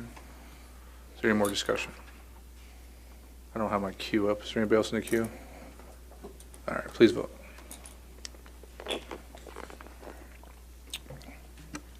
Motion passes with Councilmember Betts opposed. This is the first reading of an ordinance of the City Council, City of Desert Hot Springs, adding Chapter 3.06 Tax Installment Agreements pertaining to certain types of taxes contained in Chapters 3.20, 3.33, 3.34, 3.35, and 3.37 subject tax structures of the Desert Hot Springs Municipal Code. The ordinance will return on July 5th for second reading and adoption. Move to item 13, professional services agreement with JNS Media Specialists for marketing services. Mr. Smith. Thank you. Good evening, Mayor, Council. This item is a request for City Council to approve a contract with JNS Media Services for professional marketing services related to tourism and economic development. Desert Hot Springs has a significant number of unique amenities and opportunities associated with tourism, commercial, and residential development. The city is now in need of a professional marketing agency to grow familiarity of these amenities and capitalize on the opportunities by identifying the brand position of Desert Hot Springs and crafting a strategic marketing plan. In essence, staff is seeking a partner agency to help tell our story and grow awareness within our targeted audiences. In fall of 2022, staff initiated a request for qualifications, or RFQ, for marketing services including brand identification, social media, creation and implementation of a marketing strategy, media buys, creative work, and the capture of images and video content as needed. In response to that RFQ, we received 14 proposals and evaluated those proposals based on experience, quality of work, and cost. JNS was found to be the most qualified and cost-effective of the group. The city retained JNS for an initial phase of brand assessment as well as launching and management of tourism-facing social media. A key component of the brand assessment, which is in its preliminary phase, was obtaining feedback from the community. So a community survey was launched to do just that, with the graphic you see on the slide sent out via social media twice and posted in several physical locations around the city. We currently have 79 completed surveys and are hoping for right around 100 by the end of this week, which would give us a very good sample size. And this is a really good opportunity for us to actually obtain feedback from the community regarding how they see Desert Hot Springs. The information that we get from this survey will be very useful in us assessing our brand position and helping to shape that moving forward. Another aspect of this effort was to understand the city's market position for economic development. So Cosmont Companies was utilized to produce a report which was finalized earlier this month. The data gleaned from that report will also help shape the marketing strategy to be completed as part of this contract. I'd like to take just a moment to share a few examples of recent work by JNS to give you an idea of what we're looking to accomplish here. So this is a project that they recently completed working with Greater Ontario. And you can see sort of this phase of the brand assessment effort underway and the things that they take into consideration when talking about a community's actual brand position. So in this case, they looked at being active and charming and welcoming, among other things. They would be doing the same thing for Desert Hot Springs. This was also with Greater Ontario. It's sort of an inspiration board, both visually and verbally with some narrative. And I would imagine in our case, you would see photos more in line with health and wellness, like spa treatments and hot mineral water, the vistas, hiking, things of that nature. This is the manifestation of that work as it relates to the actual tagline and logo that came from that work. So you can see what the colors were directed from that, the narrative was directed for that, sort of the whole tone of it. And this is what they came up with very recently for GoCal, which is Greater Ontario. And then here are some examples of the work that they did recently with Mesa, Arizona. Just a nice variety of print and digital ads that they did. You'll see a consistency in the visuals as well as the fonts, the colors, the tone, and the messaging. And then my last example is a number of digital ads that were used for Visit Greater Palm Springs. So these are the type of ads that would pop up on your mobile devices. And with that, I'm done with my presentation. I'm happy to answer any questions. We do have Jeff Moralia. He's the Executive Creative Director from JNS, here to happy to answer any questions as well. Thank you. Great. Do we have any public comments on this item? Yes, sir. You need to come to the mic because they can't hear you on TV. It looks like no one's here, but there's like 200 people watching on TV. So again, this takes us back to cleaning up the city. You can spend all of the money you want to on marketing, but the fact remains that we have a city that doesn't look as clean as Palm Springs, as Ontario, as Mesa, Arizona. Those cities are already clean, so you do the marketing and people do come there and want to be there. If our city is cleaned up, people will want to be here too. Money spent on marketing is a waste, in my opinion. Thank you very much. Anyone else like to speak to this item? All right, we'll go to City Council and Mr. Gardner. Thank you, Mr. Mayor. Thank you, Mr. Smith. I love this. I'm going to say it's about time because our other cities across the valley all have direct tourism marketing related entities. Most of them do. Palm Springs does. Rancho does. Indian Wells does. I believe that La Quinta does as well. I'm not 100% sure. But nonetheless, I'm impressed by their work. I was going to joke that doing tourism development for Ontario would be come visit our warehouses and see our big airport. But what they did come up with was actually really quite good. And if they can do the same for us and the same that they do for Visit GPS and other cities, I think this is money well spent. We need to increase our tourism dollars. We're doing a lot towards that. I appreciate the comments about cleaning up the city, and the city is looking better than it has. It doesn't mean that there's not a lot that we can still do. That being said, we have got to grow our tourism dollar base with the struggles that the cannabis industry is having. A few other things, we need a more stable tax base. The city was founded on tourism, as Mr. Moen is constantly reminding us, and we need to get back to those roots to make sure that the city stays viable for a long time. And so I think this is an excellent step in first direction, and I'm very happy to see it. Mr. Betts. Yeah, I'm sorry, I forgot your name when you spoke, but if you have any areas where you want to, concern, I'm always welcome to take those calls. I'm sure staff will look at those as well. What I want to say on that is that we're able to do both, and you probably aren't aware, but we're spending heaps of money and putting in huge efforts to clean up. It's just Rome isn't built in a day, but we're working on it, and things like cars parking does bother us. We're not trying to draw in people, attract visitors to go see that. We want to get that cleaned up. And a lot of times it takes people like you coming here and pointing it out to get that ball moving faster. But we are working on that. I had a look at the JNS Media Specialist website and the projects that they've done, the work they've done. It looks very good, very professional. I agree with Councilmember Gardner that this is going to be a good use of our dollars. We are a city that's very dependent, and a huge portion of our budget is coming from the boutique spa hotels, attracting visitors from all over the world.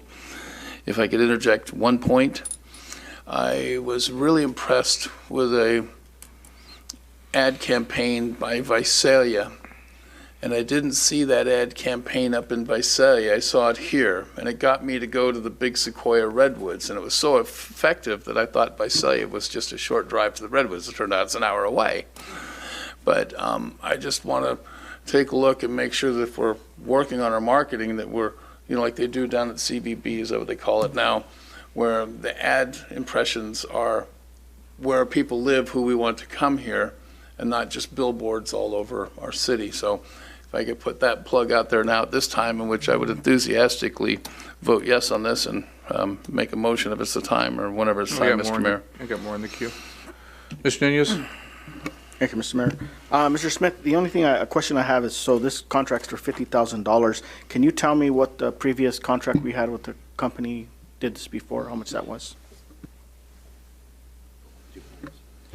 I'll go ahead and take care of that. So the previous contract that we had, I do want to clarify, the previous contract that we had was with another company. They didn't just do tourism. As a matter of fact, I would even say a very small portion of what they worked on was tourism. Most of the marketing they worked on was more inward facing for brochures and such, and then outward facing for social media for the community.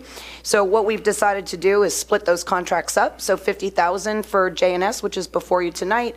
And then at the next meeting, you're actually going to have another contract come before you for the Buzz Factory, which would focus on the community-facing social media, as we did previously, and assistance with brochures and such. So the previous contract was for $90,000.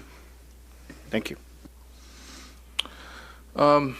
Let's see, Ms. Pye in the queue. You're not in the queue, right? What I'm going to do is repeat what others have said. No, I'm going to repeat what everybody said too. I'm just, I think there's a lot of elements to this, and I don't discard what the gentleman said about some of our neighborhoods do need consistency when it comes to certain things that aren't happening in those, and I think we can get out there and assist with that. But we spend $250,000 in picking up trash every day because people can't seem to put it in the right place. I disagree with the comments completely. I work throughout the Coachella Valley, and our city is one of the cleaner ones compared to some of the stuff I see in some of the neighborhoods that I drive in. And I know that probably won't go over well because we all get a little bit of tunnel vision on where we travel sometimes, and sometimes we see the cleanest parts of certain cities. But I disagree with you that we spent millions on cleaning up our roadways. We spent millions on cleaning up trash.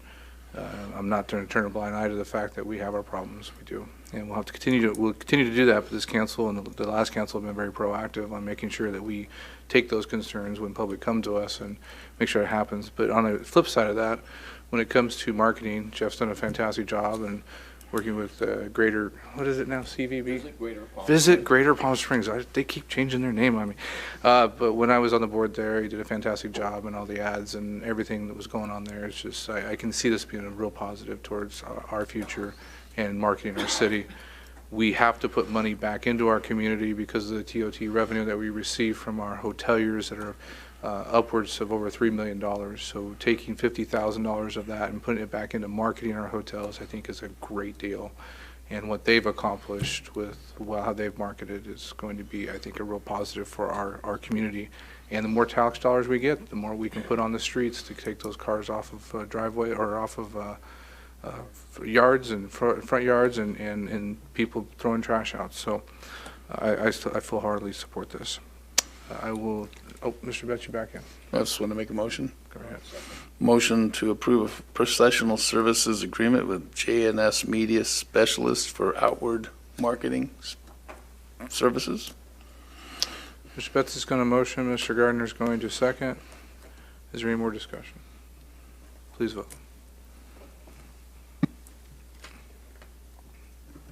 Motion passes unanimously. Thank you very much. We move on to item number 14. It's award of the construction contract for the construction of the 8th Street sidewalk improvements, city project number 3014. Mr. Haker? No, it's Julian. Julene. Good evening, Mayor and City Council. The city applied for grant funding from SB 821 in fiscal year 21-22 and was awarded $340,000 for the construction of sidewalk and ADA improvements on 8th Street between Palm Drive and Wardman Park. The sidewalk improvements would provide connectivity between Palm Drive and Wardman Park and allow for safe accessibility to Palm Drive from the residential neighborhoods. The city prepared plans for the improvements, and on April 20th, 2023, the city released a request for proposal for the construction of the 8th Street sidewalk, city project number 3014. The RFP was released for 32 days, and on May 22nd, 2023, the city received 4 bids. Staff reviewed the bids and verified all submittals. Although Universal Engineering and Construction was the lowest apparent bidder, their bid was deemed non-responsive due to not having one of the required forms notarized. Staff determined the lowest responsive bidder to be Jacobson Engineering Construction Incorporated with a total bid amount of $483,894.50. Staff verified references for Jacobson Engineering Construction Incorporated and found that they met the necessary qualifications. Staff recommends that City Council award the construction contract agreement to Jacobson Engineering Construction Incorporated and authorize the city manager to execute the agreement by and between Jacobson Engineering Construction and the City of Desert Hot Springs in the amount of $483,894.50 and approve a 10% contingency in the amount of $48,389.45, and then as needed material and equipment testing of $17,297, which brings the total project budget to $549,580.95. This concludes my report, and I'm here to answer any questions. Open it up to the public if anybody would have any public comments on this item. See nobody coming forth, we'll close public comments, and I'll entertain questions by council. Nobody in the queue? Anybody like to make a motion? I move that we award the contract for sidewalk on 8th Street. There's a motion. I'll second. There's a second by Mr. Nunez. If there's no other comments, please vote.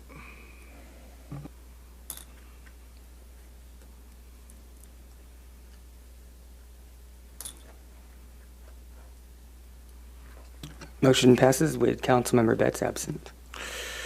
We'll move to item number 15, which is award maintenance contract for Zone 1 and Zone 3 landscaping maintenance districts and drainage assessment districts. This is the actual contract of the maintenance. Does anybody have to recuse themselves on this item? Zone 1, Desert View, Zone 2, Zone 3, Midtown, would that be used, Mr. Betts? You know, I didn't see a map in the packet on this item. Before we get into it, Mr. Haker, could you show us? Yep, there's a map right there. So if you're in Eagle Point, this is all zone 1. Actually, I believe you guys will be in zone 2. Yeah, because this is center of town. So 1 through 3. Yeah, it looks like we're. So that's Palm Drive, the white line. Yeah. So it goes all the way to Pearson. So Mr. Betts, you would have to recuse yourself. Mr. Mayor, I'm going to recuse. We have a proximity conflict within 500 feet of a business my wife had owned at 12084 Palm Drive, and we'll be recusing. Before you leave, is the drainage district the same? No, for the citywide one, no. Okay, thank you. Mr. Gardner, you're not too close to that, right? All right. Nothing at the north end of the city? Not on this one. Great. All right. Mr. Haker, Mr. Betts off the dais. It's all yours. Good evening, Mayor and City Council. The city has 29 landscape maintenance districts, LMDs, and drainage assessment districts, DADs, for various communities citywide. To create a more efficient and productive landscape maintenance program citywide, staff grouped the multiple landscape maintenance districts and drainage assessment districts into 4 zones. Graphical locations of the LMDs and DADs determined what districts went into which zones. The development of the zones is to encourage new bidders to have more focused scope of work and competitive workmanship. On April 10th, 2023, staff issued an RFP, a request for proposals for landscape maintenance and operations services for each of the 4 zones. The notice of inviting bids was posted on the city's website and with Planet Rigbo Graphics, a local valley clearinghouse for public bidding. On April 25th, 2023, staff held a pre-bid meeting where staff gave expectations of the RFP, the the scope of work, and a review in detail the section's selection process and scoring. All questions from the bidders in attendance were answered. On May 9, 2023, proposals from 3 bidders were received for each of the 4 zones. All scores were tabulated, and the highest scores and the most qualified proposals was selected. After staff's review, the most qualified bidder for Zone 1 and Zone 3 was determined to be Desert Concepts Construction, Inc. Staff then reviewed and compared the total cost and found Desert Concepts Construction, Inc.'s cost to be competitive when compared to others. Staff verified the references submitted by Desert Concepts, and all references that responded had positive comments. I'll run through the zones real quick for you guys. This is Zone 1. This includes Desert View LMD 1. This includes Desert View 2 and 3 LMD and DAD. This is Desert View 4 LMD DAD. This is Foxdale Estates DAD. This is Eagle Point LMD and DAD. Then we go to Midtown locations. This includes Palm and Paul, Palm and Two Bunch, Palm and Hacienda, Palm and Pearson, Pearson and Cactus, Pearson and West, and Pearson and Choya. It also includes Palm and Camino Aventura and Palm and 8th Street, the new location. It also includes Mission Springs Park and the Carl May Center Senior Center and the Health and Wellness Center. Staff is recommending that City Council authorize the City Manager to award the Landscape Maintenance and Operations Services contract for Zone 1, Desert View, and Zone 3, Midtown, to the most qualified bidder, Desert Concepts Construction, Inc., and authorize the City Manager to execute an agreement between Desert Concepts Construction, Inc. and the City of Desert Hot Springs in the amount not to exceed $50,400.60 for Zone 1 and an amount not to exceed $226,156.80 for Zone 3 for the Landscape, Lighting, Drainage, and Community Facilities District and other site maintenance. This concludes my report. Thank you very much. Do I have anybody in the public that would like to make public comments? All right. Close public comments. Anybody on the council have any comments? I don't have anybody in the queue. I'll entertain a motion. I move we award the maintenance contract for Zone 1 and 3 as directed by staff. Is there a second?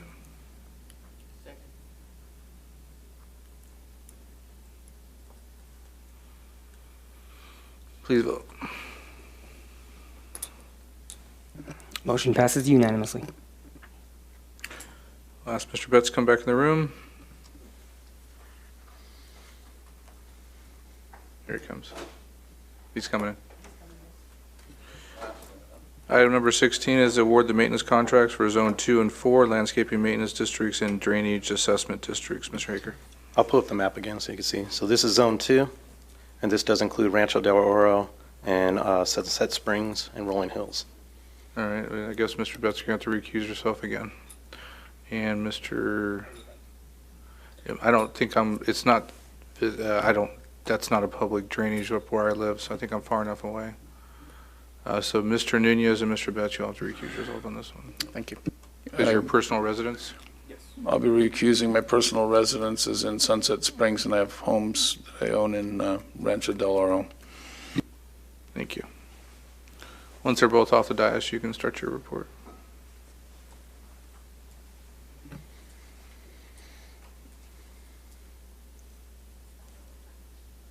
If it's all right with you, Mr. Mayor, it's very similar to the last report. If I could get to the nuts and bolts of it. That'd be great. All right, perfect. You'd be my favorite staff member tonight.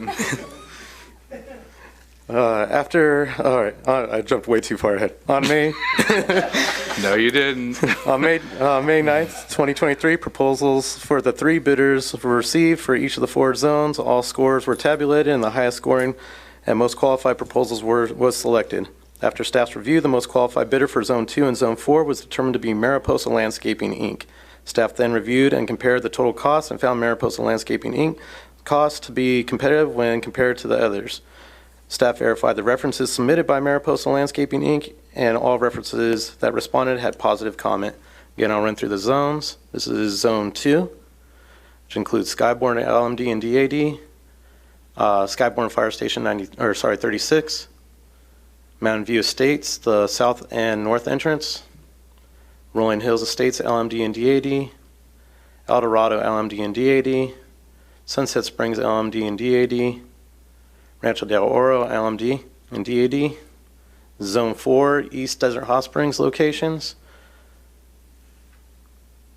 This includes Hacienda Heights, LMD and DAD. Vista Hacienda, LMD and DAD, and Cabot's Museum. Staff is recommending that the City Council award the landscape maintenance and operations services contract for Zone 2, West Desert Hot Springs, and Zone 4, East Desert Hot Springs, to the most qualified bidder, Mariposa Landscapes, Inc., and authorize the city manager to execute an agreement between Mariposa Landscape, Inc. and the City of Desert Hot Springs in an amount not to exceed $154,764.12 for Zone 2, an amount not to exceed $88,848 for Zone 4, for landscape lighting, drainage, and community facilities district and other site maintenance. This concludes my report. Thank you very much. Do you have any public comments? Seeing nobody coming forth, I'll close public comments. The only comment I have is one of the ones I've made many times on these. I know this is the contract and not the actual maintenance, but in the future, we've got to find a way to fund the ground cover on these. They're looking in bad shape in a lot of these areas, and I don't know how we get past that in the future. I know there's staff is working on other things, but just wanted to put that on the record again. I'll move that we award the maintenance contract for zones 2 and 4 as directed by staff. Push it on the screen.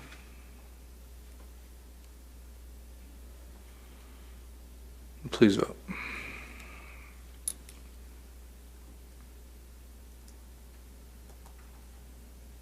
Motion passes unanimously. Get Mr. Nunez, Mr. Betts back in the room.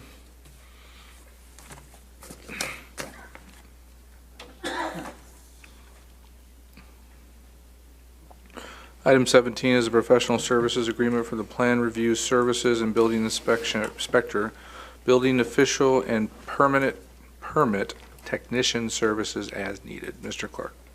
Thank you, Mr. Mayor. This professional services agreement with Wilden is to provide plan review services. This is mostly for solar, and contract staffing services for building inspection, building official, and building permit technician as needed.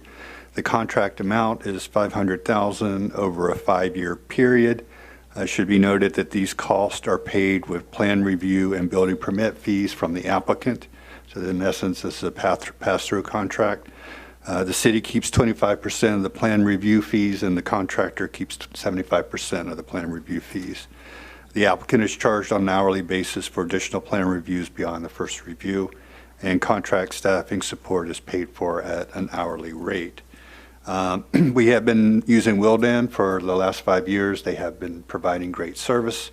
We also have an additional firm called Interwest that will supplement as needed. Wildan is our go-to firm, and if Wildan doesn't have staffing available, then we would go to Interwest. So that contract will be coming before you soon. So the recommendation is to authorize the city manager to execute a professional service agreement with Wildan for plan review services, building inspector, building official, and permit technician services as needed in the amount not to exceed $500,000, with substantive edits to be made and negotiated and approved by the city manager, and upon approval and formed by the city attorney. Happy to answer any questions you might have. Thank you very much. Any public comments? See nobody coming forth, we'll close public comments, and let's see if I have anybody in the queue here. Mr. Betts. I thought I heard the length of the term. How long is the term of this contract? 5 years. Is there a reason why we're going 5 years? Normally it's 3. 5 years was the term of the previous contract, and so in essence, this is kind of renewal of that contract. And there's a standard clause in there that we can terminate the contract at any time without, I don't even need to ask that anymore, I don't think. Yeah. But, all right. Thank you. I just had one question. For emergency services, like, are they on call also or no? They are not. Our own staff is on call for weekend. Thank you. I have nobody else in the queue. Entertain a motion. So move, Mr. Mayor. Motion in a second. We'll get it up on the screen. Please vote. Motion passes unanimously. I'm going to ask City Council, we have one item left on the agenda. I don't know how we've got through the rest of them so fast, but it is the budget. Do we have, I'm just going to go down the line, do you have a lot of comments on it? Because if so, I'm going to take a break. Are you going to have a lot of comments to the budget? Are you going to have a lot of comments to the budget? No. I mean, is it 5 minutes worth of comments, or is it going to be a 15 minutes? I don't know, it might be 10 minutes. I think we can go through then. All right, let's try it. Item number 11 is the City of Desert Hot Springs 2-year budget for all funds and capital improvement projects for the fiscal year 23-24 and fiscal year 24-25, and again, appropriations limits for 23-24. Mr. Buckheim. Yes, thank you. So this is the 22-year, 23, 24, 24, 25 budget. With changes, there were a few changes from when it was brought, the proposed budget brought to you earlier in June. The changes include additions of the lighting and landscaping maintenance district number 2, the drainage assessment district number 1, the community facilities district, the public facilities improvement projects, line C1 storm drain project, cannabis compliance contract, and the purchase of the new quint for the new fire station 98. For this presentation, we'll do an overview of the consolidated general fund, which consists of the general fund, health and wellness fund, public safety fund, overview fiduciary funds, special revenue funds, and capital project funds.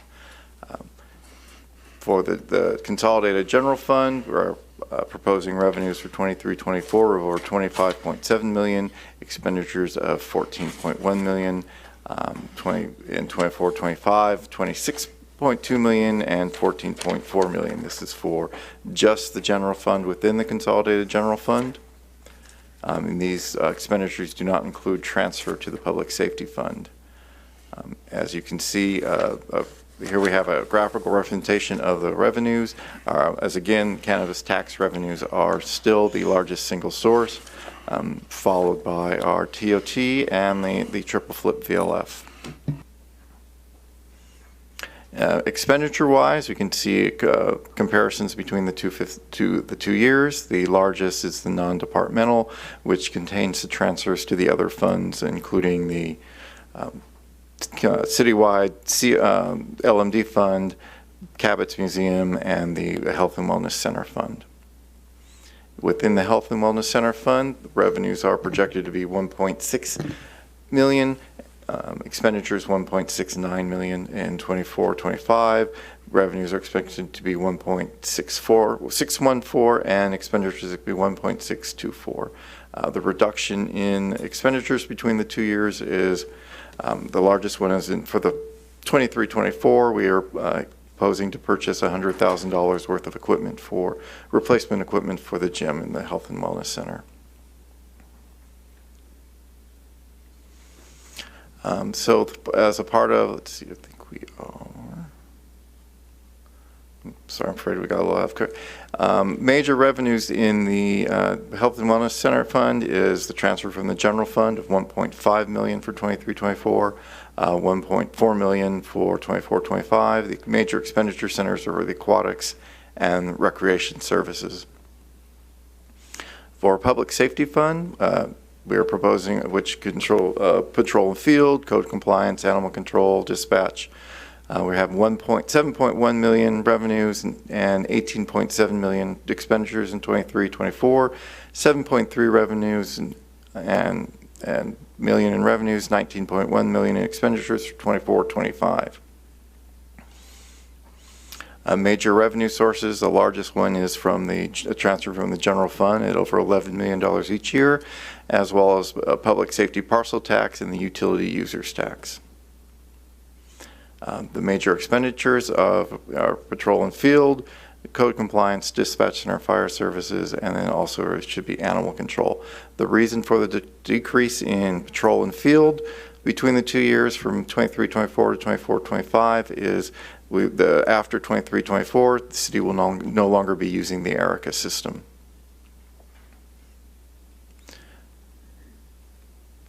An overview of the Consolidated General Fund fund balance. The estimated fund balance at the end of 2022 is $13.5 million, which includes $5 million for marijuana reserve. The 22-23 revenues of $32 million and expenditures of $35 million. We're expecting a fund balance at the end of this fiscal year of $10.7 million. This is which includes $5.2 million in the marijuana reserve. This is due, the decrease in the fund balance is due to the temporary reduction in the cannabis tax, as well as the of $1.1 million, as well as $1.8 million increase in expenditures using reserves to pay for some of the code compliance abatement items. So, but for 24-25, we are expecting an operational surplus of $35,000, bringing it up to $10,750,000. In 24-25, we have operational surplus of only $12.3 million, bringing our fund balance at the end of 25 at $10,762,000, estimating a $5,694,000 balance in the marijuana reserve.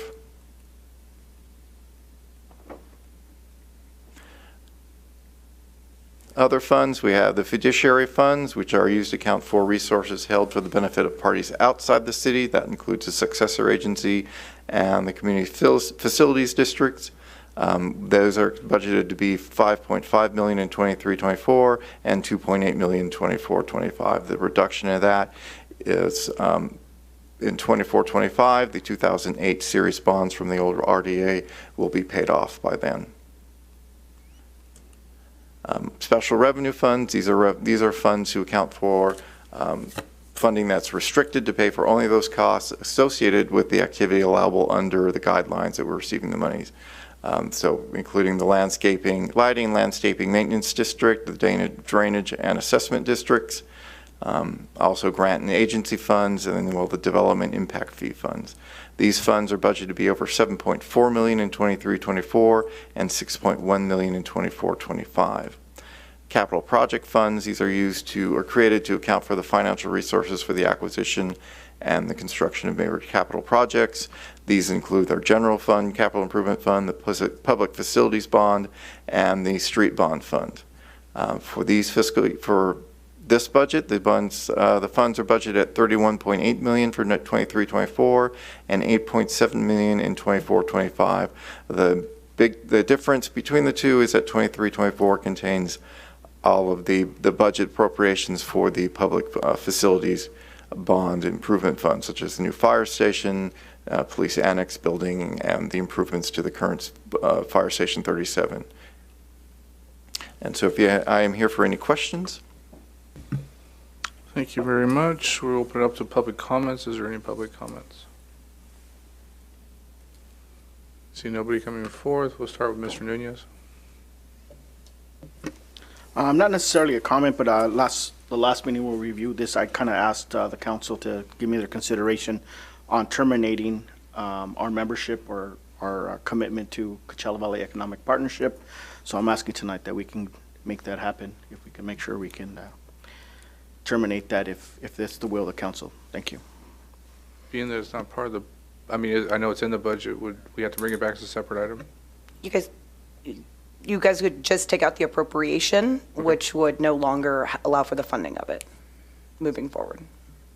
And that's on page 485 of the. It's okay with the attorney? I'm informed that we don't have a contract with them, so if you just take out it wouldn't need to come back if you took out the appropriation. Okay. Mr. Betts? Yeah, question for Jeffrey. You said we have a surplus of $12.3 million? You might have misspoke. No. So I just want to clarify.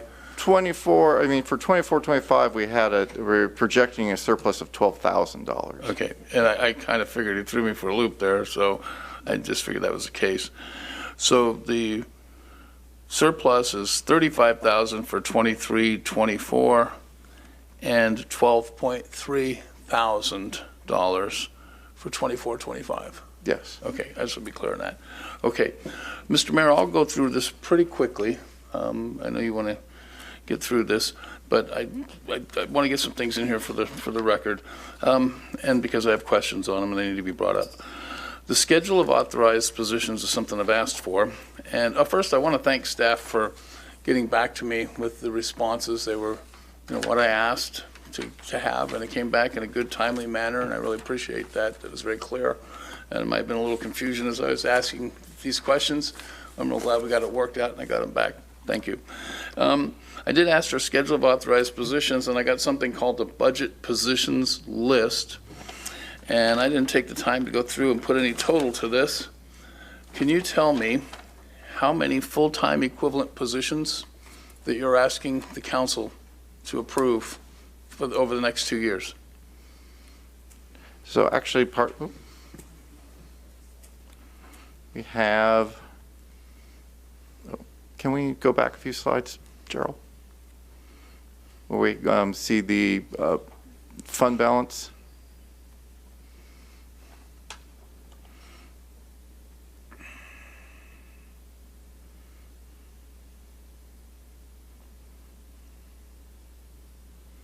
One more. Yeah, so for both years, we are proposing 134.5 FTE positions. Okay, and I presume that those 135 full-time equivalent positions have a salary range that you're asking the council to approve? I didn't see that anywhere. In this, I see something that's called the position name, the full-time equivalent, one. Funds 100, what does funds 100 mean? The cost center for that position, what fund that position is being paid out of. And then department programs, so these are just classifications for accounting purposes, right? Yes. Okay, so, but I don't see, for example, I'm not gonna pick on anybody, but code compliance officer, is there a range that you're asking the council to approve? Those tonight? are approved ranges on the city's website and based on the MOUs. Okay, but they're not contained here in what we're approving today. We have to go pull that off the city website to see what those are? So the salary schedule, which is what you're referencing, those are approved in a different process. They're approved with the MOUs and non-represented employees. So in the budget, you're going to see costs for personnel under each department. And so it's a total appropriation, keeping with those salary schedules in mind that were already previously approved in a different process. Okay, I'm just used to other processes, and I just pulled up, for example, City of Temecula, and they have something that they're familiar with, the schedule of authorized positions, and it provides the position, this approved salary range in the coming year, and for each position, and that the council there decides how many positions you're going to have, what those positions are going to be, and if something deviates from that, staff would come back to us and say, hi, we want to change the number of positions, or we want to add a whole different type of position. So I won't go on to that.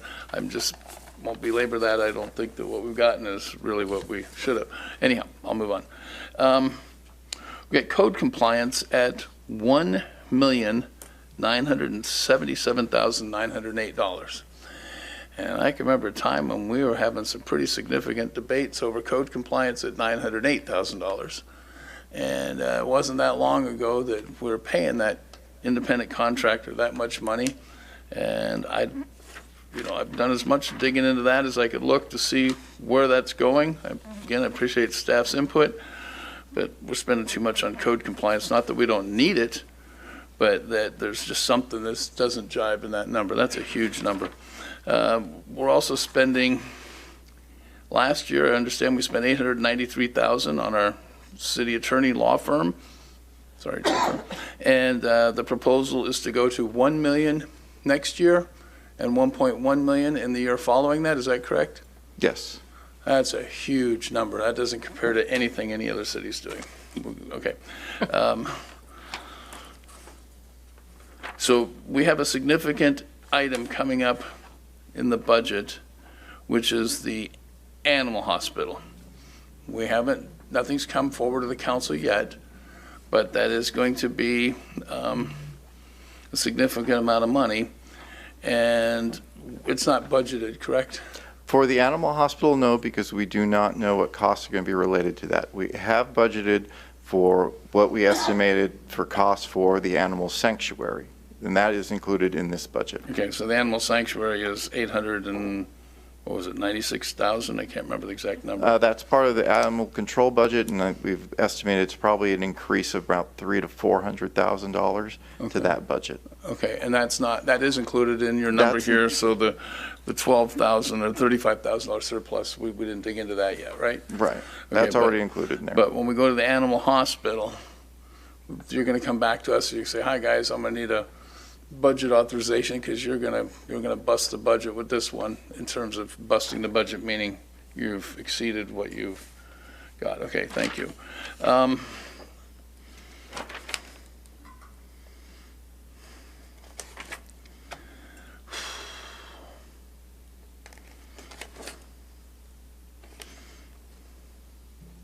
On code compliance, you made a note in the staff presentation that the increases are due to increases in short-term vacation rental regulations.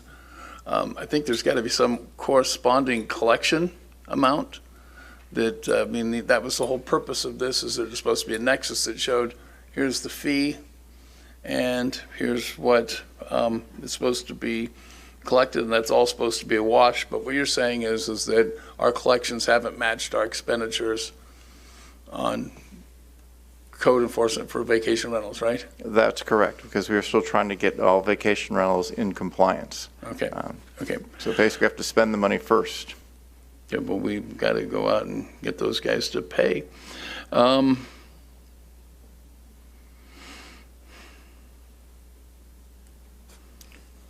I'm almost done here, actually.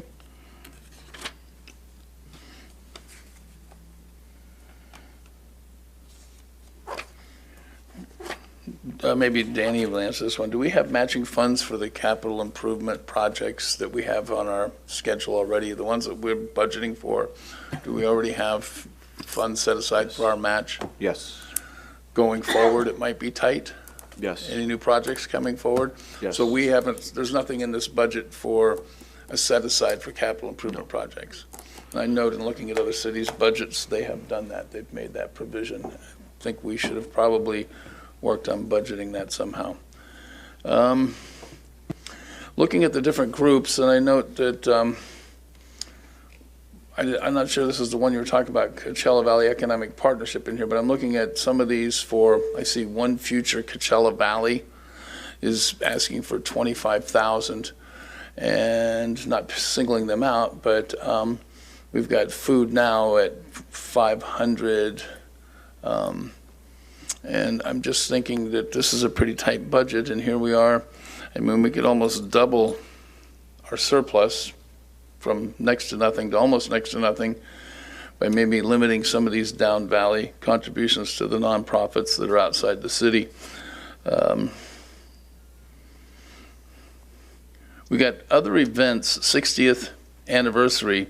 The plan is to spend $110,000. No, that doesn't just include the 60th anniversary. That includes a number of events, including Memorial Day, 4th of July, 60th anniversary. So there's a number of events that are all under that line item. Okay, so that'll give you a lot of wiggle room to do all your different events. For the Okay. community, right? All right, so we're not spending $100,000 on just that, okay. Correct.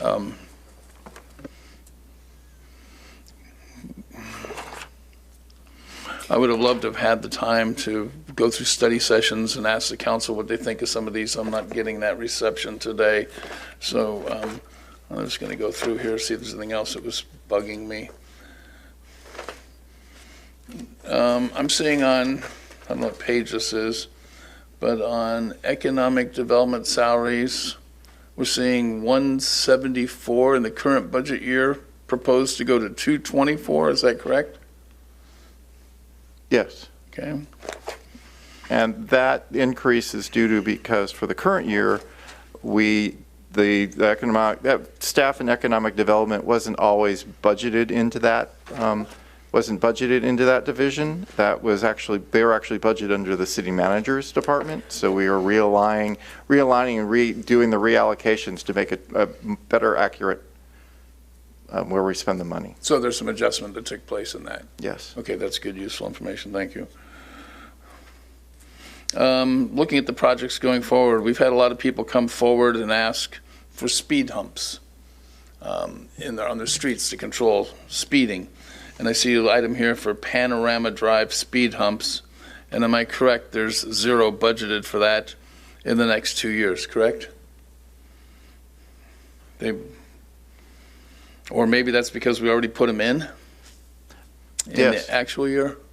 So that's projects, according to the Public Works Director, the project's been completed. Got it. Okay. Do we have anything budgeted for speed humps in the future, or there's nothing for the next 2 years? So anybody that comes asking for speed humps will tell them we didn't budget it, right? There are certain qualifications to get speed humps put in, and so if it does meet those qualifications, we'll do the survey and make sure it meets those warrants. But before you can put them in, you got to come here and ask us for the budget authorization, right? Mhm. Because it's not, this council doesn't want to put in any more speed humps.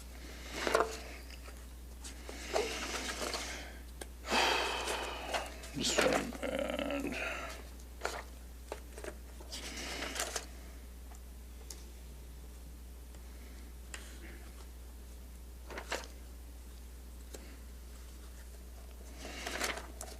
all right.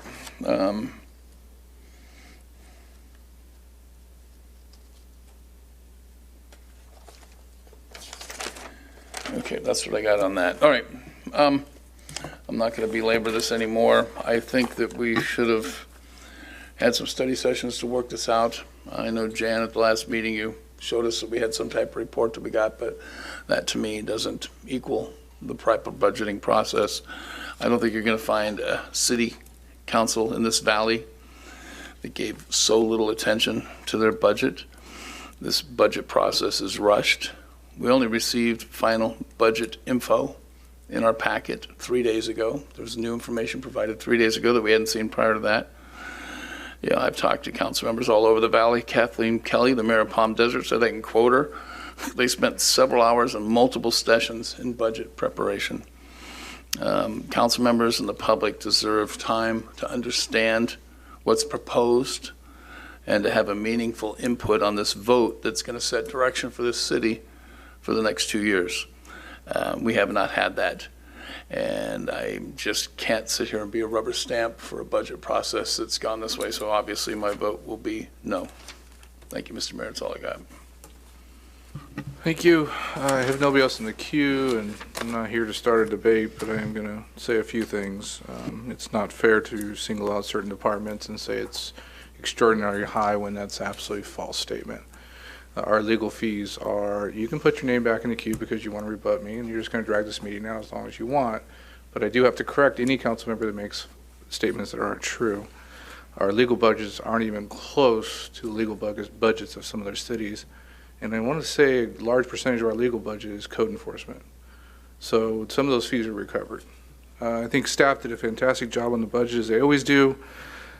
Each department is required to give their numbers months ago so that staff can put together their report. I don't think our staffs are overpaid. The salary schedules are public information when they do come out at the right times. It frustrates me a little bit when you make general comments that this city council does not want to put in speed humps. We put in lots of speed humps throughout the city when necessary. I agree that we should, I would support taking the CVEP, right? That's what you want to take, line item out for now, but I do think it's fair that we notify them. And if they want to bring something forward to the council for discussion, I think that'd be opportunity for them to come back here. And I think you did request that at one point, and they would have to explain why they wanted that money in the future. But for right now, I definitely support taking that out because I don't see the benefit at this time. I just, as mayor, I'm not a big fan of study sessions, and I think I've made that very clear, and I'll make that very public. The reason for is being on the council for 16 years, the first 5 years, we had a city council meeting, a study session the following week, a city council meeting, a study session. And each study session we were in became very political, and it became almost like a council meeting. So what we've done for the budgeting process now, and I don't think Mr. Betts will ever be happy with the budgeting process, and I'm cool with that. I'm cool with that opinion. But what we've done is we start 6 months ago with our mid-year budget adjustments, and then that leads into your auditing reports, which is late this year. It leads into your budgeting process with your departments, and each of us have spent or had our opportunity of hours with our staff. There's just some council members that don't have the patience to be in a room with our staff and get their questions answered, and I understand that. But I don't want to make it political, and so shame on me if I'm not having enough study sessions. I'm going to try another one coming up soon with the Planning Commission. I'm going to try it again, get back on the bandwagon with study sessions. But I've been part of $1 billion with RCTC, and the budgeting process is not much different at all. They go through mid-year, they go through a couple discussions from the finance director, and then they do open up their budget hearing 6 weeks before we open ours up. Or we don't open up the actual hearing, but we had a meeting pre to this, which was 2 weeks ago. So a budget is a guideline. We hope that every department will stay within that guideline and hopefully come in under those guidelines. And so I don't think department heads would keep their jobs for very long if they came in millions of dollars over. So I just want to make it very clear, and I understand the frustrations coming from Mr. Betts on the process that he would like, and he doesn't get support on it. I'm cool with that. I just don't want to put out false statements. The city council is very open to speed bumps in neighborhoods that would require them. And I don't think our legal fees are extraordinary compared to other cities. I would almost bet money on the fact that we could go to other cities and find legal fees much, much higher. But we have a huge problem in this community. It's cleaning this community up, and it comes down to code enforcement, and that's why we spend so much on our legal fees. I just think we as council members need to be careful on how we call out certain departments unless it's really warranted on the fact that they're mishandling their budgets, and that's not true. So I just want to make that very clear from my opinions, from my perspective. Mr. Nunez. Thank you, Mr. Mayor. For the record, I love speed humps. The CVEP, the meeting's tomorrow. I don't think it would be appropriate for me to say, hey, we're not longer. So maybe I need some guidance to say, okay, if someone, I don't know. Okay, that way we can, should I attend or not attend? I think that's the question should be asked. Thank you, Mr. Mayor. Mr. Betts, back to you. Yeah, on the CVEP, didn't we pay dues for a certain period of time? And it's annually. So there's probably still some time left. Maybe the next meeting we're still covered with the dues. To June 30th. June 30th. Okay, so you'll be last meeting that we might as well get our money's worth, huh? And so, I want to be clear that I didn't single out any department. I don't have any money I didn't have enough time to go through every department because I would go through every department. And I think the clarification we got, because the public who studies these are going to wonder why there was a jump, and they got a perfectly good clarification, and that's what comes out in this process. I've now counted 3 votes for speed bumps, and for the record, I'll join you in CVEP, your suggestion of CVEP. But if everybody's so in favor of speed humps, then I would suggest that we add into this budget $25,000 to cover the cost of speed humps so that when staff comes to us with a recommendation, it's already budgeted and we don't have to dig into reserves or what else to do that. So we could take how much was it to CVEP? I believe it's just under 15,000. Well, maybe take the 15,000 from CVEP and put it into speed humps that everybody loves so that staff can get that done. We need to authorize that, otherwise we can love them all we want, but if we don't budget for them, we can't have them. Unless we just want to run, loose. And so anyhow, and I'm not frustrated.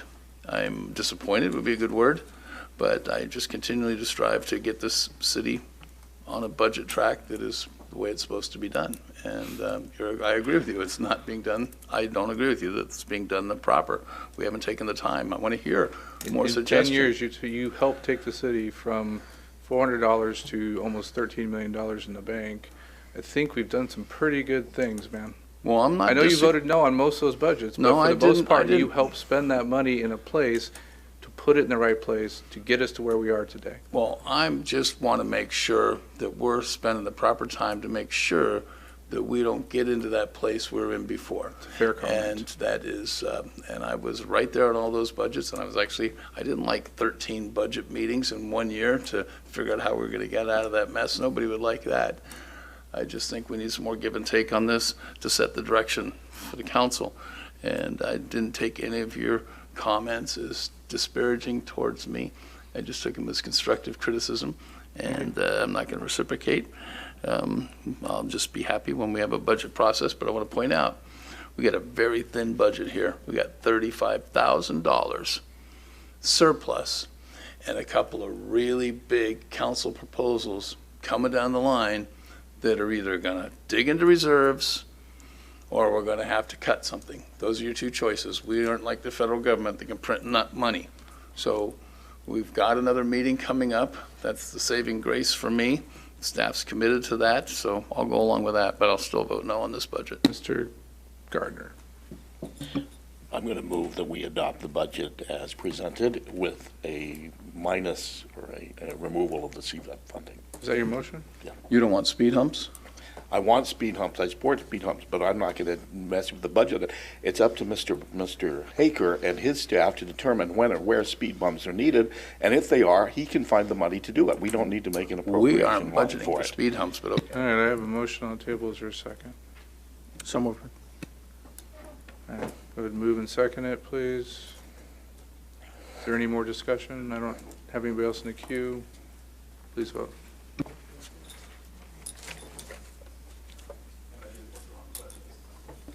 Motion passes with Councilmember Betts opposed.